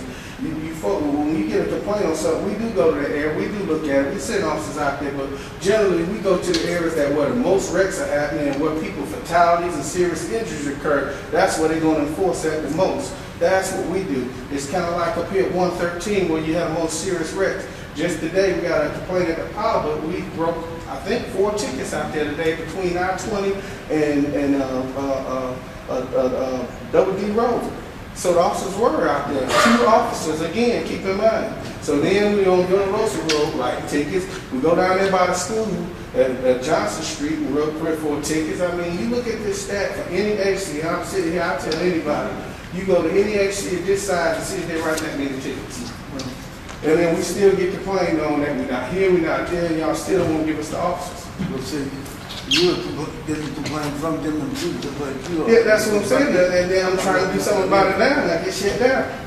See, that's what this can stop it. We get more officers, and we get people to come in. We can put some officers on traffic. I can develop a traffic unit, but how can I have a traffic unit when you only got 2 officers and so on? See, you can't.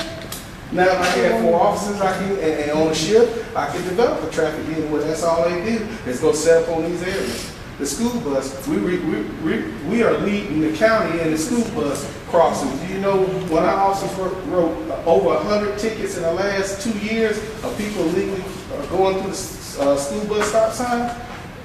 You got Douglasville got 8 times as many officers, and they ain't wrote all that, put all them together. We got 1 officer here at DUI, the whole state, more than any GSP officer anywhere. The award is sitting at the PD over there, wrote more DUIs than any officer in the state of Georgia, right here in Temple. Anything else, sir? That's all. Mr. Rockwell. No, sir. Mr. Pratt. I have a couple of things.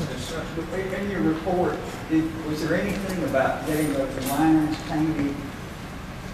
Oh, no, but I need to, Because that's a big problem down there. I think that it probably won't stop anything, but it certainly would improve if people knew where they needed to be. and I both sides. I had called on that, and I hadn't got the call back. Who you talking about? Reinitiate. At the truck stops, at the traffic light down there, if you turn right or if you turn left, there's no. The truck just inches all the way out. Well, no, the markings on the road have been all but worn off. So if it's raining, you have no clue what you're supposed to do when you get in there. We tried to figure out that, and then the DOT put it off on the city said DOT. What we need to do is, I can arrange a meeting where we can get with the DOT, one of their officials, meet with you, one of y'all, or the mayor, whoever, and get down there and get Yeah, it it's gotta be. Because they keep going back and forth, somebody gonna get hurt. Yeah. Because just 2 years ago, we had a truck, I don't know if y'all heard, came through, the power lines had dropped because it kept hitting that box. And one of the tractor trailers grabbed a hold of one of those wires and he done pulled every telegraph, every pole like we had down in that intersection. This was about 2 years ago. It took us 12 hours to clean that up with 2 officers. And the other thing is. So you could have done anything. Rob, you can do anything, 2 officers. What is the plan for cleaning up the Elk Creek section? Is there a plan? Chief, did y'all never get all of your stuff out of the old trail? I'm still working on that right now. I had to go through with the DA's office. There's a certain way you have to handle certain things. All that stuff there was purchased with drug funds. So I have to, when I sell it, and that's what we get ready to do, I'm gonna try to within the next week, a few weeks or a month, is put everything online on the government website. Everything that's sold, we're gonna take pictures, log everything out. I'll make sure all y'all in on the loop, and we're gonna run it on the auction. When they sell it, that money's My going. question That money going my straight to the question county. is not that. My question now, I've got an answer. Yeah, the reason I was getting to answer your question is they got to Your step out, which is yeah. And I had no idea why they was done. So now I'm saying, anything else, sir? no, sir. I'm just pleased to hear about the meeting with Bank of America. They're willing to work, and I'm glad that they're not going to replace our own sewer plant. That's some people think. That is good news. The bond, they gonna be talking. If You put that bond to rest. we keep on staying above, our legal limit of 1.05. Okay, the only thing I have is Founder's Day is coming, and I'm going to be asking every one of y'all to help, this Founder's Day. So if y'all know a particular person, parade, vendors, whatever y'all would like to take on, and let me know.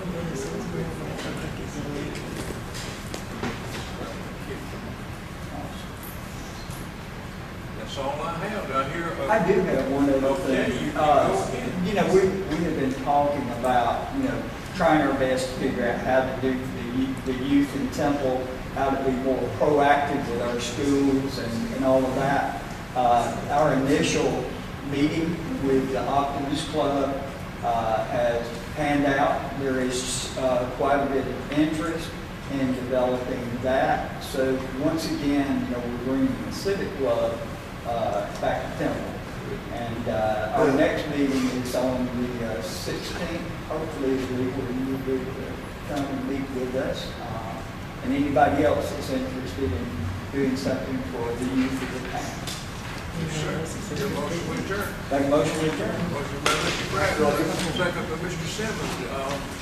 Any discussion on it? Signify by saying aye. Thank y'all for coming. Mr. Chairman. Yes, sir. Mr. Fine. Where you going? Aren't you,